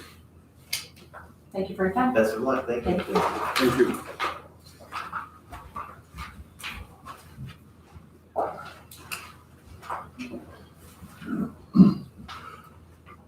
Mr. Wilson, come on down. Good one. Good morning. I sent an email yesterday or last evening, I don't remember which. We kind of busted through our plan. I thought we were gonna not be able to get some of the work done to have the sit-ins with our candidates, and we did accomplish that over the weekend. My staff was a big help, and it was a unanimous choice to for Dana Smith to be the candidate. I spoke to Ms. Smith yesterday. She has informally accepted the offer. She's very excited to come to work with the start date of January 3rd. I will coordinate with Human Resources to get her a formal offer pending drug screen and background investigation, which I'll work with the sheriff's office on. I don't expect that we will find anything, however, we will. She's currently a dispatcher at another center. Comes to us with about 11 months of experience, so hopefully she'll kind of fast track through training, and that will put us to full staff for the time being. And with a potential backup. Yes, I think we have a minimum of one candidate that I spoke with, who wishes to remain a future candidate. We may have a third. I'm not quite as hopeful on that one. I do expect that we're going to be losing a staff member sometime in early 2023. She is pursuing a career in law enforcement, and we're going to lose her. So we will have an opening, and that is the one that I know of. So there's always the unknowns. We've had a lot of turnover. We've had a lot of overtime. Everybody's getting tired, but we are managing. Just head above water. I don't know. We don't have anything solid from the law enforcement employee, correct? No, I don't have a date. The reason I'm bringing it up, does it make sense to start the training of this other person so we're not down? Because again, it will put us at overtime, it put us at people having a hard time with the PTO. We've got another person in training, so. Yeah, we burned through the $20,000 appropriation for overtime that we did in very late September, I think, the last council meeting for September. As of the next pay period, that is depleted. It's gone. So that didn't take long. And we do not have enough of that money on the books to pay out our comp time that exists either. So it would take an additional appropriation, which I think, if I make the decision, I don't know, I need to decide as a department head if I need to make that ask or not, and I'm kind of wavering. I don't like that we have comp time on the books because the people can't take it. They're having a hard time getting their PTO in. So what good does comp time do if you can't even take your PTO? So that's where I was suggesting that we consider that second person. If we know we're losing somebody in 60 days potentially, it doesn't make sense to. I think it was suggested to me, and I agree that on the next, if we lose the person in that fashion, I will request an additional appropriation to cover the wages to fill that gap. Whereas before, we would wait till the person leaves, we would wait until inevitably their PTO is paid out, which leads to a bigger gap in employment, and that has hindered us in the last 6 months significantly. So I think that moving forward, I'm probably going to ask for those additional appropriations to fill those gaps because of the length of training. It is detrimental to us.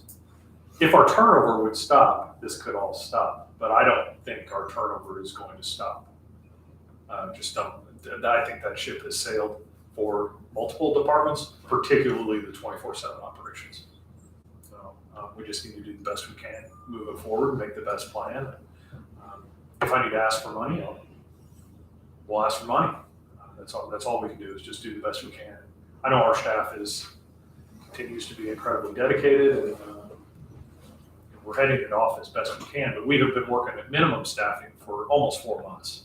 So every day, yesterday, for example, when we have someone out sick, we have to find somebody to cover that shift. Well, yesterday was me until midnight. So that's not, when people have to work on their off days, I expect it, but I shouldn't, that's a big burden to put on your people. They count on those days off. It's a tough schedule without having to work on your days off. An extension of the hours has been pretty well received. And of course, everybody likes some overtime pay, but everybody is tired and just wants their days off at this point. So we'll get there. I'll come to you as needed. Certainly, I think we have a very good pick here. I'm hopeful. And again, to that end. Hopefully I don't see you in 2 weeks talking It about makes the more same stuff. sense to bring in that second person sooner than later, then I would be open to considering that. I think- I don't know if the rest of the board would be, but. She's the candidate or the employee that is looking to leave. She's in a background investigation phase. So I don't want to jump ahead. Okay. You never know. You never know how a hiring process is going to work out, but I do know that as of now, she would be a selected candidate for a law enforcement department, pending background, polygraph, kind of more formalities. Mhm. So I expect that we will lose her. And I think the start date for the academy is in April. So we'll lose her in March, and she'll have 202 hours of PTO on the books. So we'll need to do something, because we'll have a 6-week gap for just the PTO payout. So just to kind of be clear on following this conversation, Mhm. we're filling an opening this morning. Correct. You anticipate another position by March, April Yes. sometime? Yeah. But even with that, you're saying you're short-staffed? If we can be, we're short-staffed because we're still training. Okay. So we still have 3 employees in training. One who starts the final checkoff today. She should have started it yesterday, but staffing shortages didn't allow that to happen. So she should be out of training relatively soon. I expect in January we'll have another employee released for training. And then I think the other one, we're probably looking at the March timeframe. Historically, it takes us about 6 months to train. Sometimes we'll get somebody through in 5. Okay. Sometimes it's So that's what 10. you were saying a while ago, that if Yeah. you didn't have the turnover, you'd be good. Yeah. Didn't have people in training. Correct. Didn't have people in I training mean, I all would- the time, you'd be good. We're sufficient. I wouldn't call it good. Okay. When you're training, you've got 2 people doing one job. Yes. Yeah, so yesterday we had 4 people in the center, but effectively 2. And there's no way around that. I do not want to deviate from our training standards. I think that compromises the integrity of what we do and the way we do things. So there's no wiggle room from Kim, our assistant director, is a training coordinator. We both feel very strongly that would be very detrimental to deviate from our training. I mean, we provide a very high level of service, and if we deviate from our training, we are gonna put a chink in that armor, and Okay. that's not something that anybody wants to do. As far as this person in morning, you're on that hiring committee? I didn't attend the interviews, but I reviewed all of the Yeah, resumes. the committee was Kim, myself, Sheriff. Craig Grolick, Sheriff Kleinhelter, and Mark. And we all agreed on this candidate as our number 1 choice. And the sheriff was kind of split between this pick and another candidate. And then I put it to my staff, 2 of which are trainers for the department. And I let them independently make their decision, and they chose the same person. And that, I guess that was the comment I was going to make. You took input from your staff. Yes, Hiring absolutely. committee's recommendation. And everything Match. matches. Yeah. It's a good candidate. She's young, but very, Yeah, no, I don't have a problem. very, I'm very impressed. I'm hopeful. I don't know. We'll see how it goes. this being said, I will move that we approve the hire of Dana Smith for 911 pending administrative process. Second. Any other discussion? Anything else from the director? All in favor of the motion, say aye. Aye. Anyone opposed? Motion carries. Anything else you'd like to discuss? Not on the record, I need to, I'll email you. I need to set up 5-10 minutes to talk about something. Sounds good. Totally unrelated, building matters, commissioner matters, but it can be, I think, handled on a phone call. Sounds good, thank you. Thank you.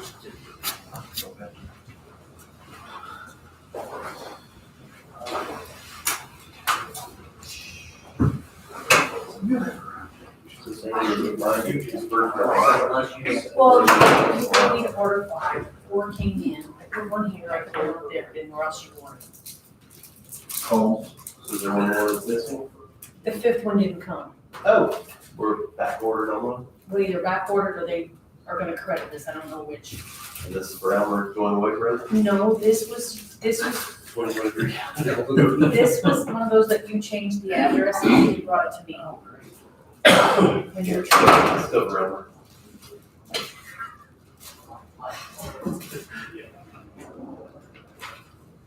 Yeah, we get a lot of mail for those people that you changed the addresses on when you were treasurer.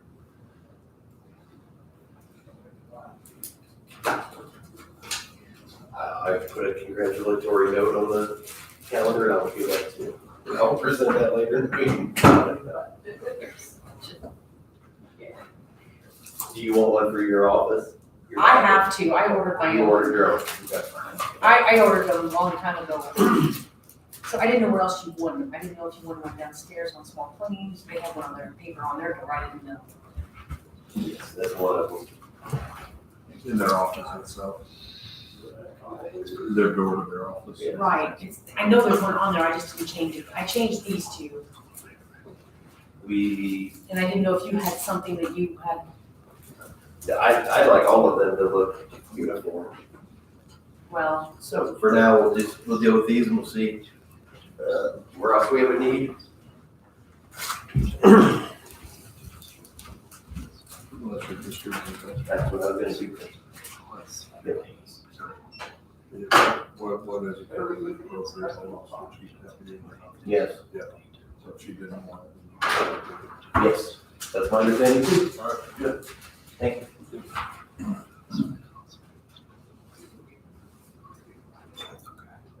Elmer, how you doing? How are you? Any better, I'll be pleased. So Nick, are we not doing this 945 contract? She said she wasn't able to get it done. The utility wasn't able to get it done. are they called dispatchers or telecommunicators out there? Dispatchers? Okay.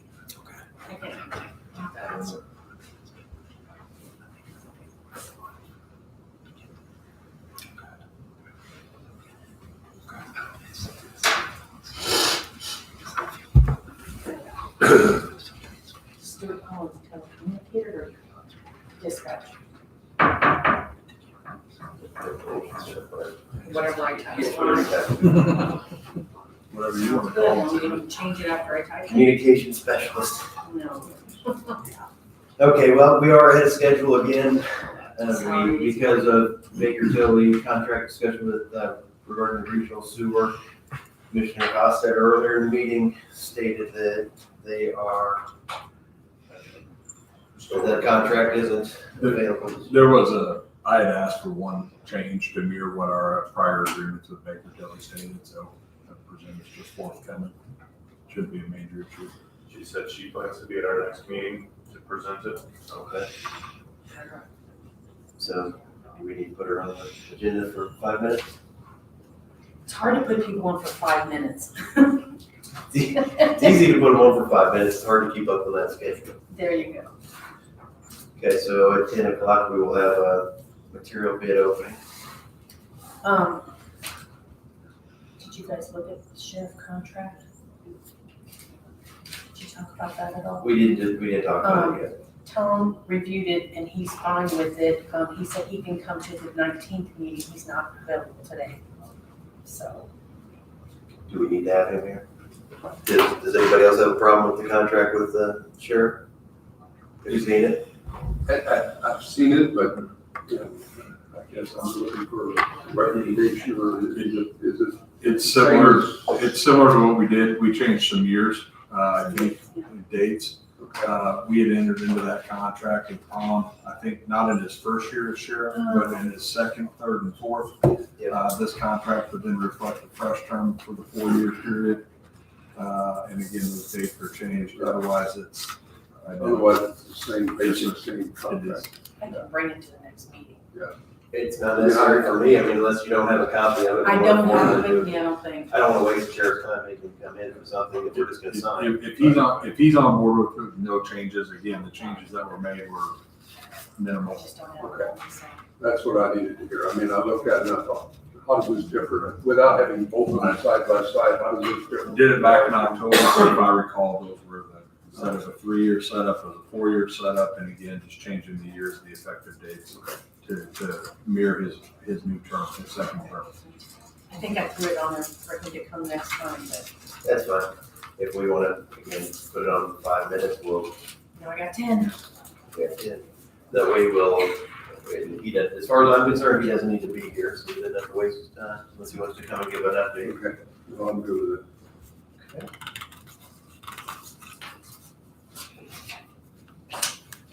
So do I have the, I guess earlier I brought up the 4D situation. Do I have the consent of the board to sign that contract for the county? Do we want Beth to sign it? Do we want to wait until we get some clarification? The lease, Yes. The lease with the, Sign the contract. young we and, can sign it. young and, so our last lease that we did and that we're gonna be signing again has been signed by this board as well as the landlord, is how we've historically done it, so I would recommend doing the same. Do it with the whole board signing it? This board signed it, it was not the prosecutor's Oh, right. office that signed it. So, if you want to designate, Mr. Busser to do it, then that's fine as president, that's not an issue. We'll just have it set up that way. Or we can not, I mean, or we can hold off. I just didn't know if we wanted to do it in between, because one of the notes the prosecutor had on top was, or the elected prosecutor was, they want to sign the lease sooner than later so that because Universal Design can get it designed and the people can start doing the construction. Or if one of you would prefer to be the person that signs it, I don't necessarily care if I sign it. If somebody wants to look into it further. So are you redoing the lease? I did have one question. There's 2 leases we're talking about. This one we're talking about is for the new The new space. spot, And then the 4D lease with Mr. Schoenfeld, we are just to redoing continue what we have there on a month-to-month basis. on a month-to-month basis with some additional changes because of the transition. So that one will have to, I haven't reviewed that new one because it doesn't It exist. does not exist. So we'll have to check that one out the next meeting, but this one, I didn't That was know. being prepared. my only concern with this one was the additional, what I looked at as additional, what I said a while ago, the additional responsibilities for maintenance of this. You know, if that's something that's not likely to be an issue over the years, okay, but we'll make sure that we're not paying the monthly lease rent plus a bunch of other maintenance costs on top of that. But that sounds like that's what it would be. I'm really surprised that the HVAC is not included in that. It is during the warranty period, and then what does it say after that? We pay the first $1,500 $1,500, yeah. of needed maintenance repair per year. That does seem uncommon.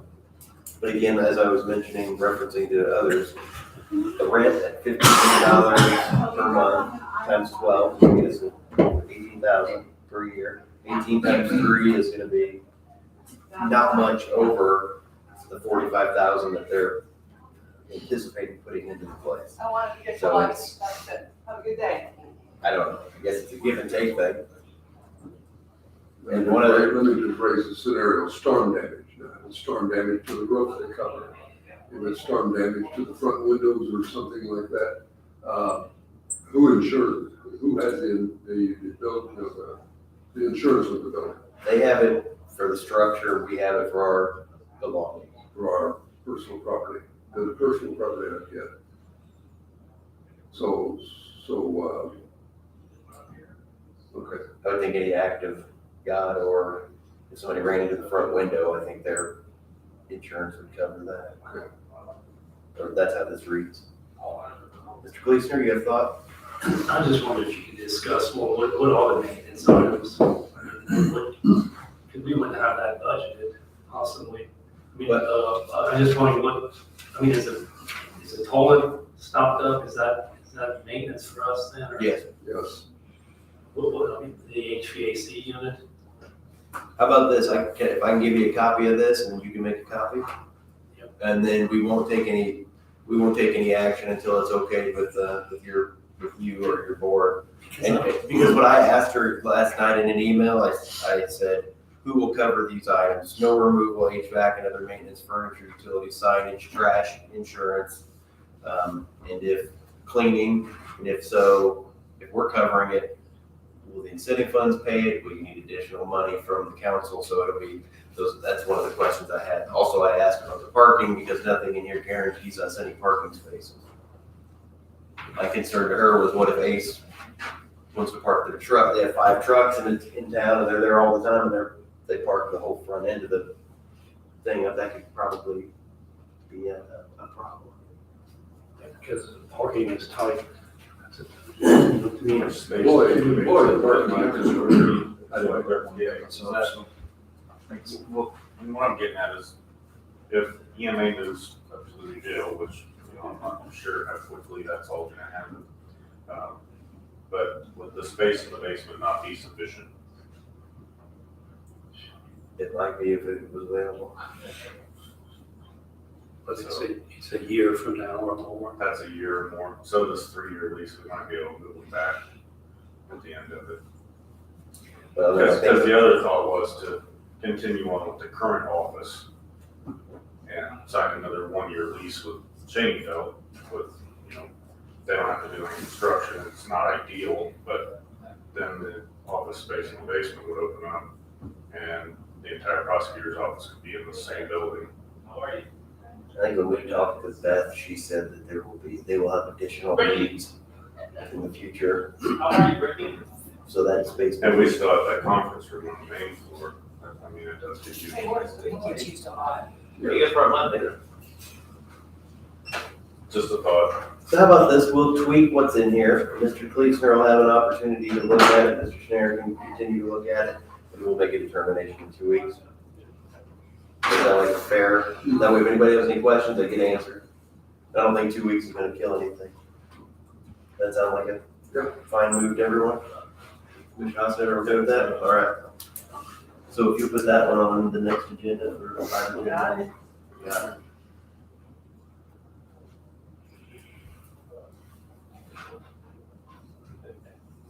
Here's a miscellaneous item I just wanted to bring up.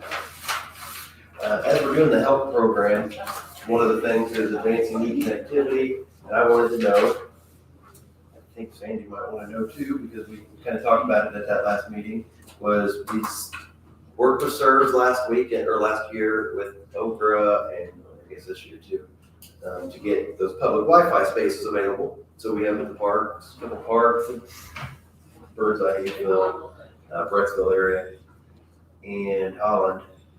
And I just want to see, well, how many people are using these things?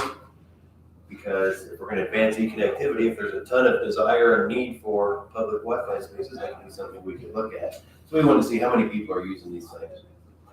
So I asked, and so we have to ask 2 different places. PSC has to give us some user data from one area. Matrix can give us one on the other one. So from these uses, this would have been in probably October, and partially November. At Du Bois County Park, there were 5 users. So this is for 30 days. Holland Commons, 22 users. So pretty limited use, but I guess you would think that it's cooler weather. There's not going to be very many people out necessarily. There's not going to be campers and that, but still not a ton of use in my estimation. Matrix did a check for me for Birdseye and Hayesville locations for the past 30 days. Birdseye had 52 users, so that was the highest number of users, and Hayesville had 44 users. So there are some people using those locations a little more so. So people are driving to these places to use them, so that's a good thing. Or maybe they just are people that use the park at lunch, or they are there for an event. And again, I would think Hayesville, for example, they have baseball down there all summer. It's gonna get a ton of people using it. In the winter, probably nobody using it. But, so the numbers that I'm seeing here doesn't tell me that that's an area we probably want to invest a ton of money in. But it is getting some use, and I would assume that it's getting a lot better use in different parts of the year. Any questions, comments on that? No, I agree that, 44, 50, something at Hayesville, Birdseye. Yeah, it's not a ton, but it's respectable. I mean, people are making an effort to utilize them. Now, it doesn't indicate how long. Those were just sessions, right? People logged on or 52 different unique users probably, or maybe not even unique, different times that they logged in. 52 sessions. So it could be a guy who walks the dog every day and he doesn't check his email, so it could be one guy 30 times. But he's still using it. But he's still using it. Yes. And really 52, that's more than once a day. So that's just something I wanted to share. The school board appointment, I've made all the calls I need to make. I think I have a selected candidate myself. Mr. Brums, have you selected a candidate? I did. I don't know how you want to do that. If you want to rank them 1, 2, 3 or something like that to kind of see where we go on or just talk about it. Mr. Husser, are you planning on calling them or do you have any? All except for one of them. He sent me a message this morning that said he missed my call last night. He was dealing with a sick kid. So I do have a favorite, but I did not speak to one of them. I don't feel real comfortable moving ahead without at least giving them the opportunity to speak. So,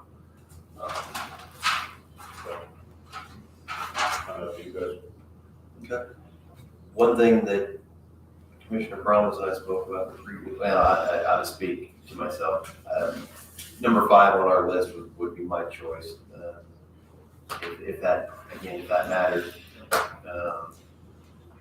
that'd be number 1 for me. That's my list. I had looked at 3, if we have the same order. We should. I have Jeff, Michelle, Jessica, Jason, Jan. That's the order I have. I have number 3, and 2, and number 5.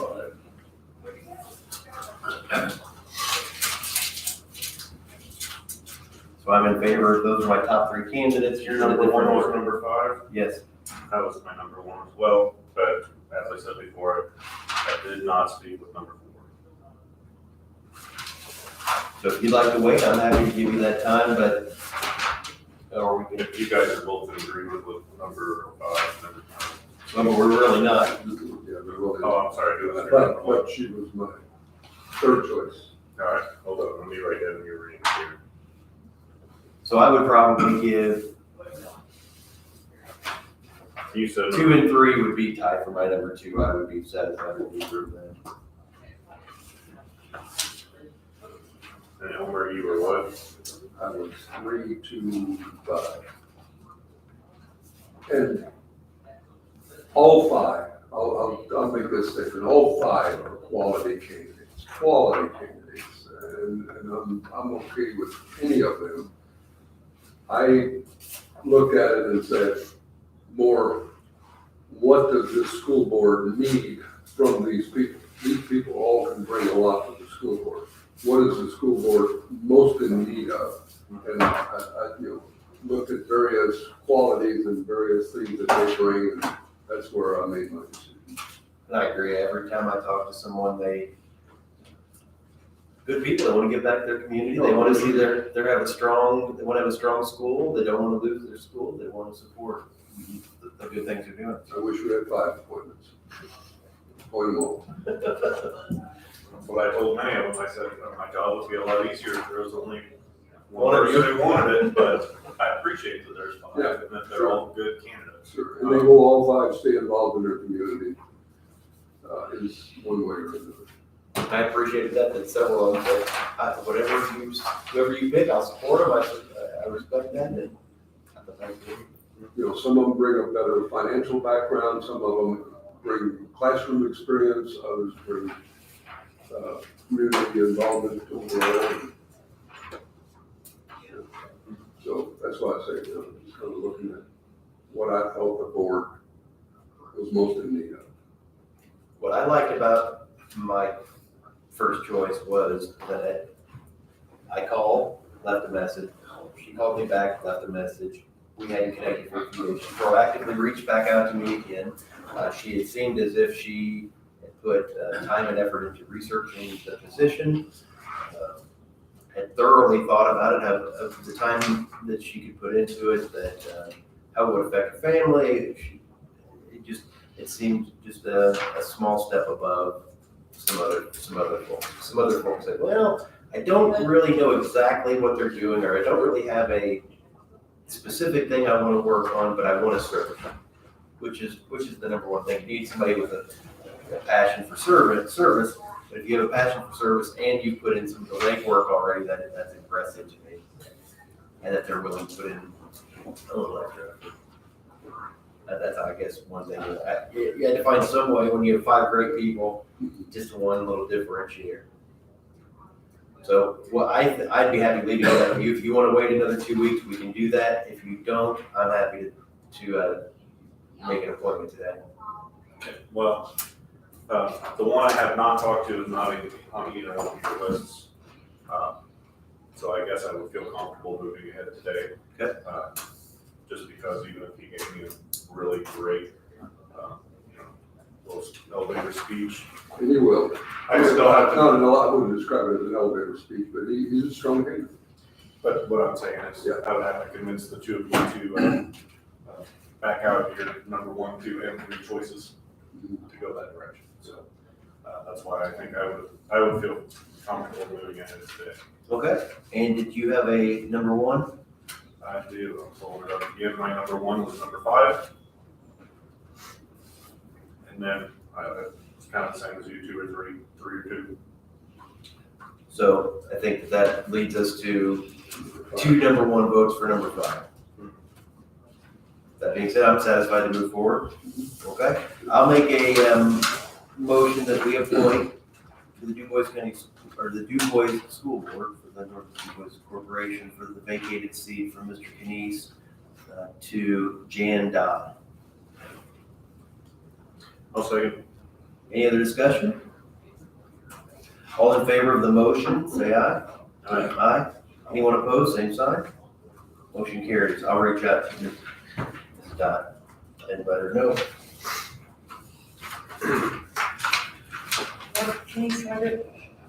Pardon me? What was the point she stated? Or he's just, his term is up, or he's, His time is up and he's not seeking a reappointment. This is the commissioner appointment on the school board. I understand there are 5 members to the school board. The trustee or the trustee in each of the 4 townships have 1 appointment, and we have the 5th. So it's kind of in that large position. Okay, it's 10 o'clock. Let's talk about a drainage petition. We need to award Steve bid. Yeah. Let's award Steve bids first. Thank you. That's what you do. That's what I meant. It came out wrong. I don't interpret for you. will she need something?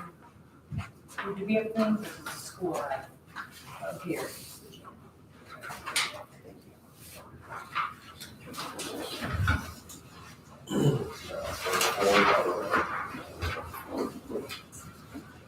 Okay, awarding for itemized 1, do we want to do these individually or the whole thing after we're through with Let's try to do them as a one umbrella, and if we have problems within it, then we'll break them up. Okay. Is that the board? Yes, that's what I would recommend. Okay. Item one, aluminized steel pipe. We had 3 bidders on this item. E3 Bridge had a freight charge on orders of less than $5,000. Civilcon will add a freight charge on orders of less than $8,500. Metal Culvert's pricing is based on a minimum order of $7,500. Based on the prices that we got, I recommend awarding the low bid to Civilcon for this item and to Metal Culverts as a backup supplier.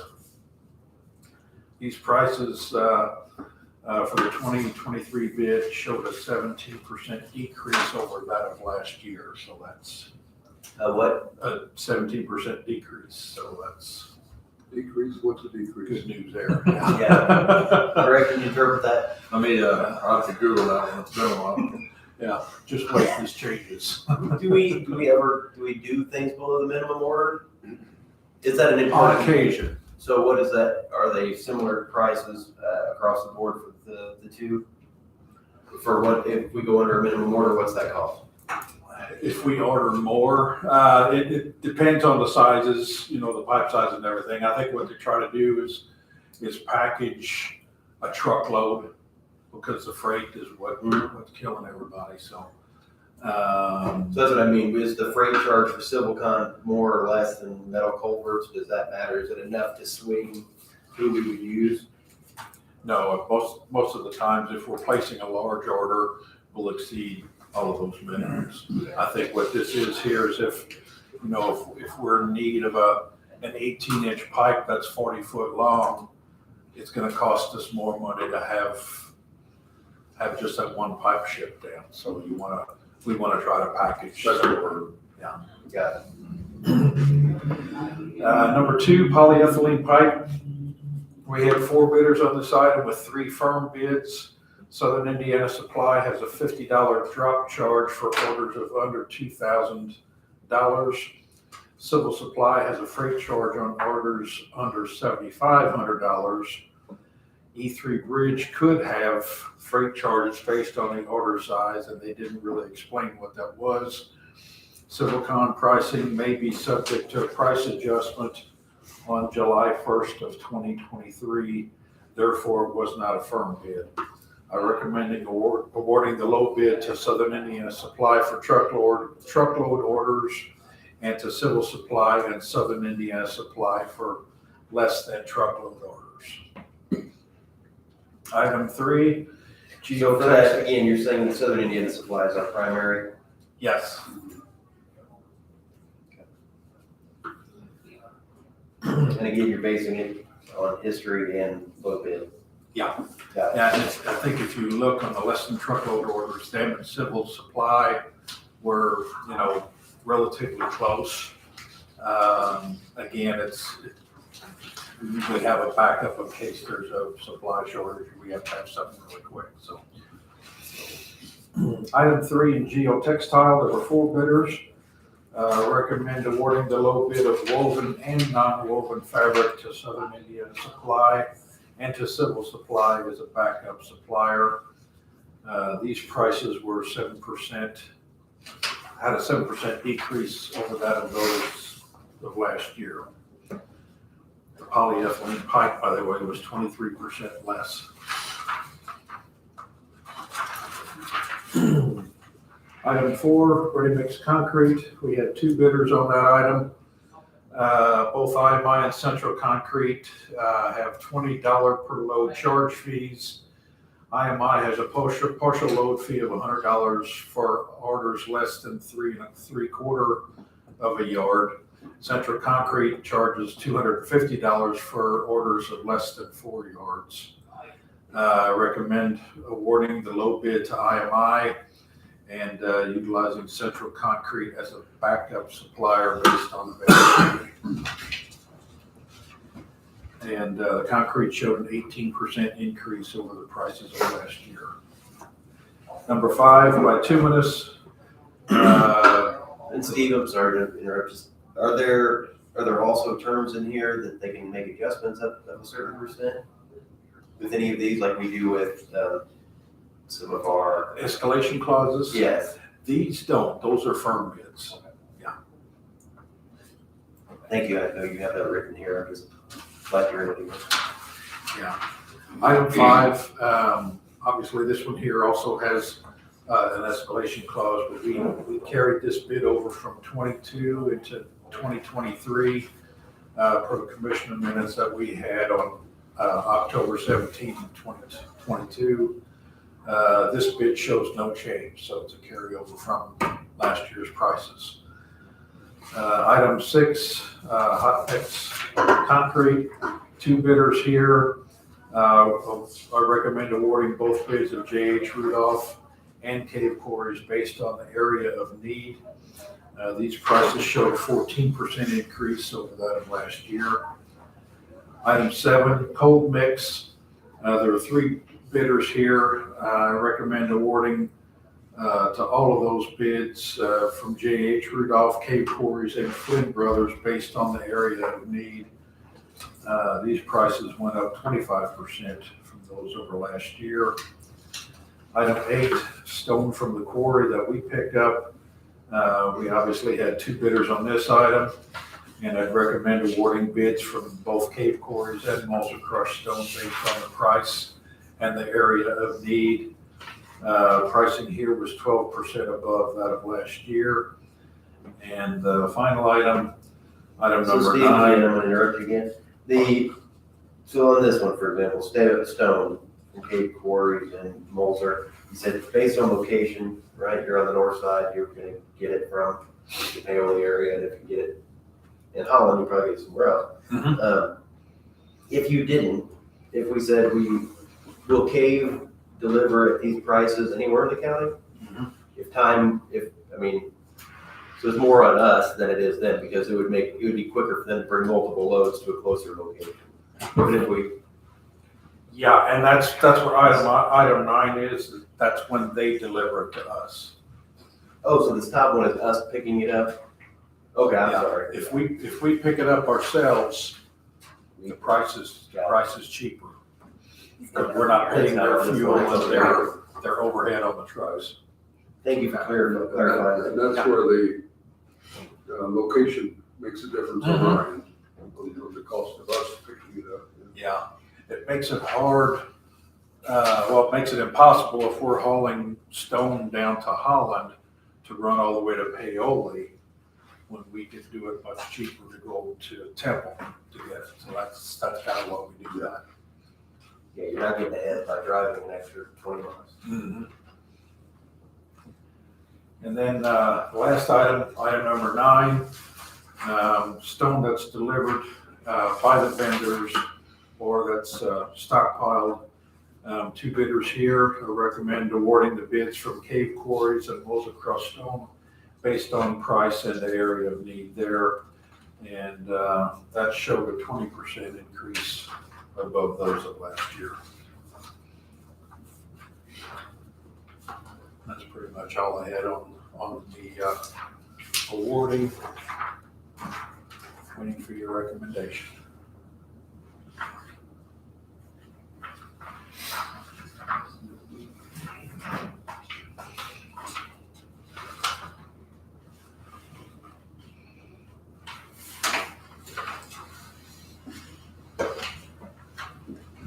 So again, just because I just want to learn something, the larger the number, the smaller the stone, is that how that works? Is it The larger the number, the smaller the stone. Right, so 73 is smaller. 73 is like it's like a 5 with lime basically inside it. It helps compact, especially when it's damp. Yeah, I put some 53s on my lane, and it had too much powder. It felt like I didn't know exactly what I was buying. Yeah, a lot of it does, but if it's just sport. No, I said, this is what I kind of want, and then that's what they brought me. It was a little more powdery than I expected. That's good material for hills because it'll pack and it won't roll. If you put like 7s or 9s on a gravel road, if you're starting to climb a hill, they have a tendency to act like a marble and they'll move, and then you get washboarding on a lot of the Are the hills. 7s the big chunk? Or are they, Sevens are smaller. oh, the other way around, okay, sevens are tough. Yeah, seven is like gravel. 53s is lime and number 5, 73s is lime and number 7s. We've got an item in there for 23s as well, and that's for, with deuces in it. It's a heavier. You said 53 is lined with 5s. You're approaching riprap with ones and twos. Might as well get flexing at it. Not quite. Might as well be flexing. Flexing that. Did you hear him? I didn't say it, he didn't.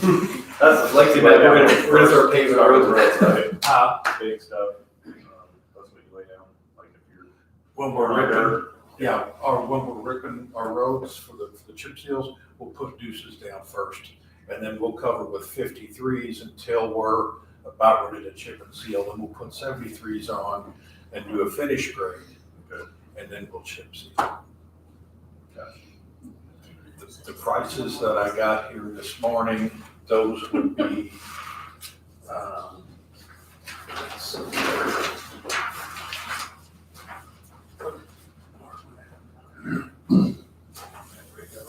I'll get rid of these. That's all right. Yeah, those would go in here. Okay. Which is something we've always had, it's just an addition. What goes in there? Do I need to do The something? pricing that I brought in this morning would go in this column here. Are you gonna give me all that? I will. What I'll do is I'll have them put in and I'll have Send me you this. email that. Yes, that would help. And if you can send me this, that would help too, because I'll cut and paste some of this. Okay. Yeah. Sounds good. Anybody need any more time to review? Nope, I'm ready to go through. I'll move that we award the annual material bid for 2023 as presented. I'll second. Any other discussion? All in favor, say aye. Aye. Aye. Motion carries. Thank you. Thank you for doing such a thorough job on that. Okay, now we will talk about the drainage petition. Yeah, right on. Good timing, kid. Mr. Schneider, what do you have an update for us? There was a petition filed, by PGE Farms LLC to the Drainage Board, which consists of the county commissioners on November 23rd. I have let Mr. Schneider, Phil Schneider, the attorney for the petitioner, know that we would address this formally at the regular meeting in January the 4th or 5th, Sandy, I'm sorry. 4th, I believe. At the regular scheduled meeting. At that time, then we would assign it for a hearing. A hearing has to be held on the petition. January 3rd. January 3rd. First is on Sunday, Monday's a holiday. The hearing has to be held at least 30 days after the petition and no later than 90 days, which gives us a deadline of February the 23rd. Talked to Mr. Brosman briefly. We'll talk again. I know he's gone out and looked at it, but he has a duty or obligation under the statute to kind of give us a lay of the land, so to speak, and provide a report. At that hearing, then the petitioner will present his case and the respondent can present his case. Mr. Sheeter is the respondent, I believe, and I've talked to him on the phone about some of this as well, and he is present here today. So we're not really doing anything today, short of that's the procedure we're going to follow in the coming months. Is there an advertising requirement? There's notice requirements to the respondents. And Mr. Sheeter received that. He's aware of the petition that was filed. On a side note, he had made a telephone request for a public record. I spoke to you guys and I've shared a copy of that petition with Mr. Sheeter as well this morning here in person. So. Okay. So good. We know where we're heading with that. Ms. Brooke, or anything to say? I know, I've walked the property already, got a pretty good feel for the lay of the land. I don't know if we want to talk about that now, my question with the. Probably not. I think it'd be better suited for the drainage board itself. Again, and I explained this to Mr. Sheeter, it's a little bit of a nuance. It's the same board. just under a different name, acting on a different date and time. So we don't want to get ahead of ourselves, as Right. well as Mr. Eckerly's not here or any of the other parties. So Right. So, I've let everyone know that we'll address it slightly at the January 3rd meeting and set it for a hearing if needed. And then at that hearing, it'd be separate from a Board of Commissioners meeting to allow for appropriate time, I think, for all parties to be involved. sounds good. If you're welcome to attend if you'd I like to. might be sitting back there. See how it goes, right?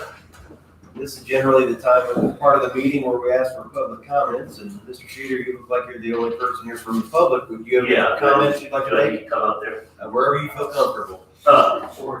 The only, I think the petition that was recently sent from Mr. Snyder is different than what the board, you guys went over at your, last meeting previous, in August. August. This petition is different than what was went over in August. So I get, if I may, in August, Mr. Eckerly came and he provided that document that I shared with you with the signatures of landowners who believe that they were affected or impacted by, this drain. They proceeded to present some photographs, things of that nature, and I think you had watched that video as well.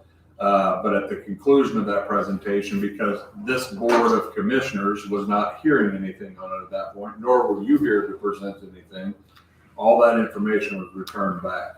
That may or may not be presented at the formal hearing before the Drainage Board. That'll be left to Mr. Schneider and Mr. Eckerly in their case as they prove it. But those were returned to Mr. Eckerly that day. And so the petition, I think it's similar because the Board of Commissioners couldn't do anything with that petition that day. It wasn't in formal setting. This is what it is going forward that I think you received from Mr. Schneider, correct? Yes, I got that. Okay. And again, for your records, it's the petitioner of landowner for removal of obstructions from drain filed November 23rd, 2022. Did you guys need one? I've seen it. This is your only copy. You can have one of them. Mr. Sheeter, I'm sorry, is there anything else you'd like to say to the board tonight? No, not this time, but I'll be talking with, Mr. Brosmer. We talked to Steve together on the continuance of that same issue. Okay, thank you. Mr. Policeman, do you have anything today? Okay, one of my next additional items is to congratulate Mr. Brahmas on, I apologize, I don't remember the exact terminology of it, but I believe it's the award for the Southern District Commissioner of the Year. You were presented last week, so congratulations. And I'll say, I think I've said it to you privately, but I'll say it publicly. It's been a pleasure working with you. I think your heart is in the right place. It's been great working with you. You've got a good work effort, and you earned that award over your time here for sure. Thank you. And I've got one more meeting, so probably. And we're going to present you with this calendar. You're welcome. As an award. Fill it with fun things for retirement. Keep track of my retirement. And just for the record, the county spent no funds on the award.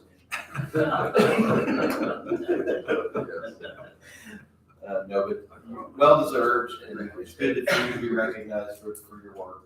Thank you. The only other thing I have would be additional discussion on our appointments. Again, since the last meeting, I haven't had a chance to meet with Cerise. I was gonna get her, again, I wanna get her opinion to see, maybe she wants something that you're on or that I'm on, or maybe she just wants to step into your shoes, I'm not sure. So, that's something I don't know that, that's a good idea to move forward just yet. I think the last meeting, we all three had discussed that it might be good to have some feedback from the new commissioner. Are we still in agreement to that? No, I agree, and especially the boards that I sit on, who wants to step into there. I've enjoyed those as much as I've enjoyed this, and we'll miss those boards as well, but somebody here will step into there and continue to represent the county. One thing I don't like about it is, for one, I'm the person who doesn't like unresolved things. I'd like to have it set up and done. But the other thing is, if it will leave us limited time to make phone calls to people.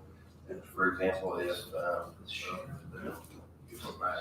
Steve Scott wants to remain on the Grafton Library Board, and I think he's a fine appointment, but what if Cerise says she wants to have that position? It gives us limited time to make changes or to make contact with people. Like David Green on our, I'll call it Beverage Commission, when I call him, if Cerise doesn't want that position, for example, or one of us doesn't, he says, no, I'm not interested, it kind of puts us under a time constraint. But I don't know that there's really any way to get around it. When are you guys gonna, I mean, we're gonna have forms ready, so are you going to do this in January meeting, or are you gonna wait? My goal would be to be prepared to do this at the next meeting. So, as you guys, we won't have forms ready unless you guys let us know who. Right. Yeah, I wouldn't worry about the form. We'll formally make the appointments and the forms will be done. So after the fact, instead of, I know sometimes you've done it before, but is that okay, satisfactory to the board, do it that way? You don't care. I do, but I don't have the input anymore. And just for the record, there's none of the boards that you'd like to stay on and be appointed in retirement. Correct, okay. And Mr. Well, Hubbard? At this time? No, and the two most important ones that I sit on are, as a result of being a commissioner, it needs to be a commissioner. And I was just gonna point out that, we have a Toccoa Water Board meeting at 6 o'clock on, Monday the 12th, next Monday. If somebody wanted to come and just sit in on it and just get a feel for who the board is. We have a full board meeting, Dubois Strong has a full board meeting on, what is that? December 15th. I'm not seeing it right now, but I know we have a full board meeting before the end of the year. If you're interested in that and would like to attend that, then you're welcome to that as well. The two of you are Cerise. I think it's this Thursday. Is it this Thursday? Thank you. You're on that full board, yes. Yeah, I wasn't thinking. 11 Thursday. Yes, yes. Now, we've already had we always have an executive board meeting. Before the full board meeting, we already had that this past week. So there won't be an executive board meeting, but there is a full board meeting. I enjoyed that. I enjoy them both, but the executive board meeting is the one where, you sit around the table with the mayors and a few, it's just half a dozen people. And you get a lot done there, a lot of discussion. The full board meetings are more, not formal, but, Informative. informative, there you go. Good. The only, I assume we all received this letter from Mr. Schwank. I think Sandy sent it out today, with his resignation from the DuBois County Airport Board. And he has a recommendation of Mr. Doug Bobble as a potential replacement. Anybody have a feeling on that as a replacement? Is Doug in agreement there? Didn't have. I would assume that he is. Is that a no? Nobody seems opposed as a potential candidate. So I'll keep that again. With both of this, I want to take Cerise in because I don't know, maybe she wants to be on the airport. So I don't want to jump the gun on you. Yes. Okay. So that would be a 15-minute item for the next report, is it? We will actually need 15 minutes, I think.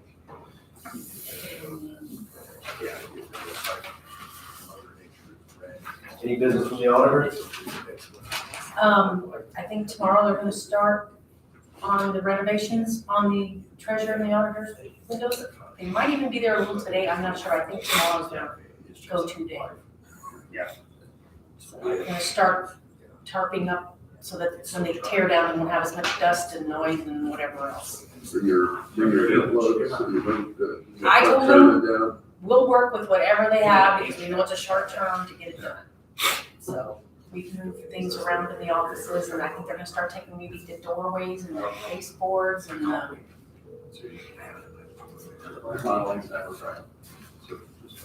well, I know it may cause some noise, but I think it's short term, we know it's a short term. But the final product will be worse. And that's our thoughts.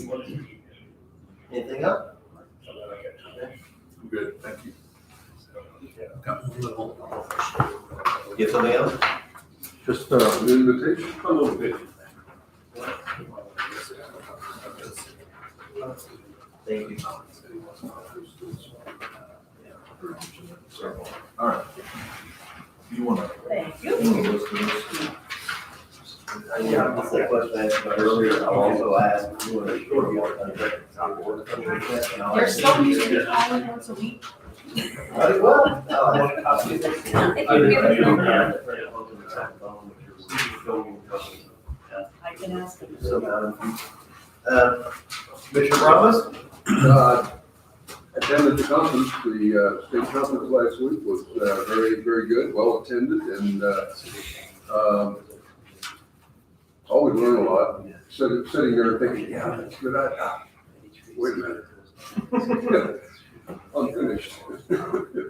So, no, it's a good compliment. I don't know if you felt that way about it, but Therese and it as well.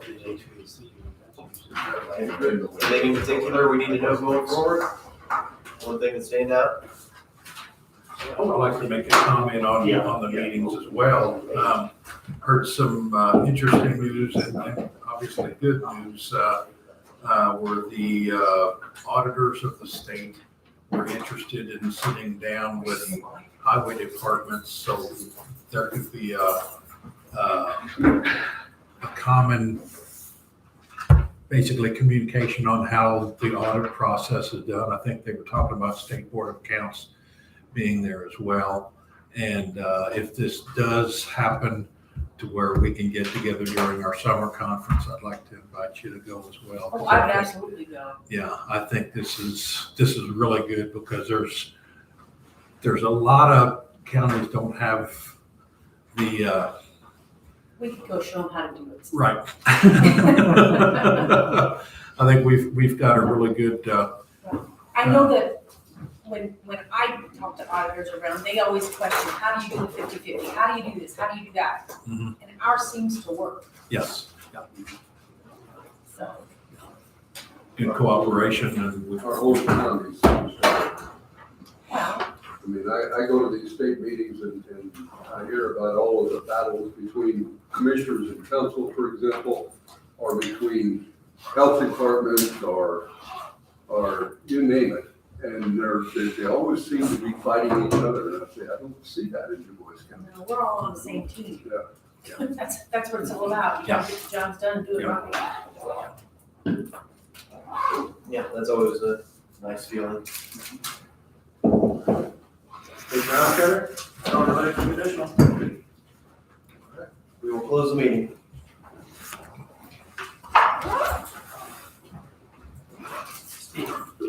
I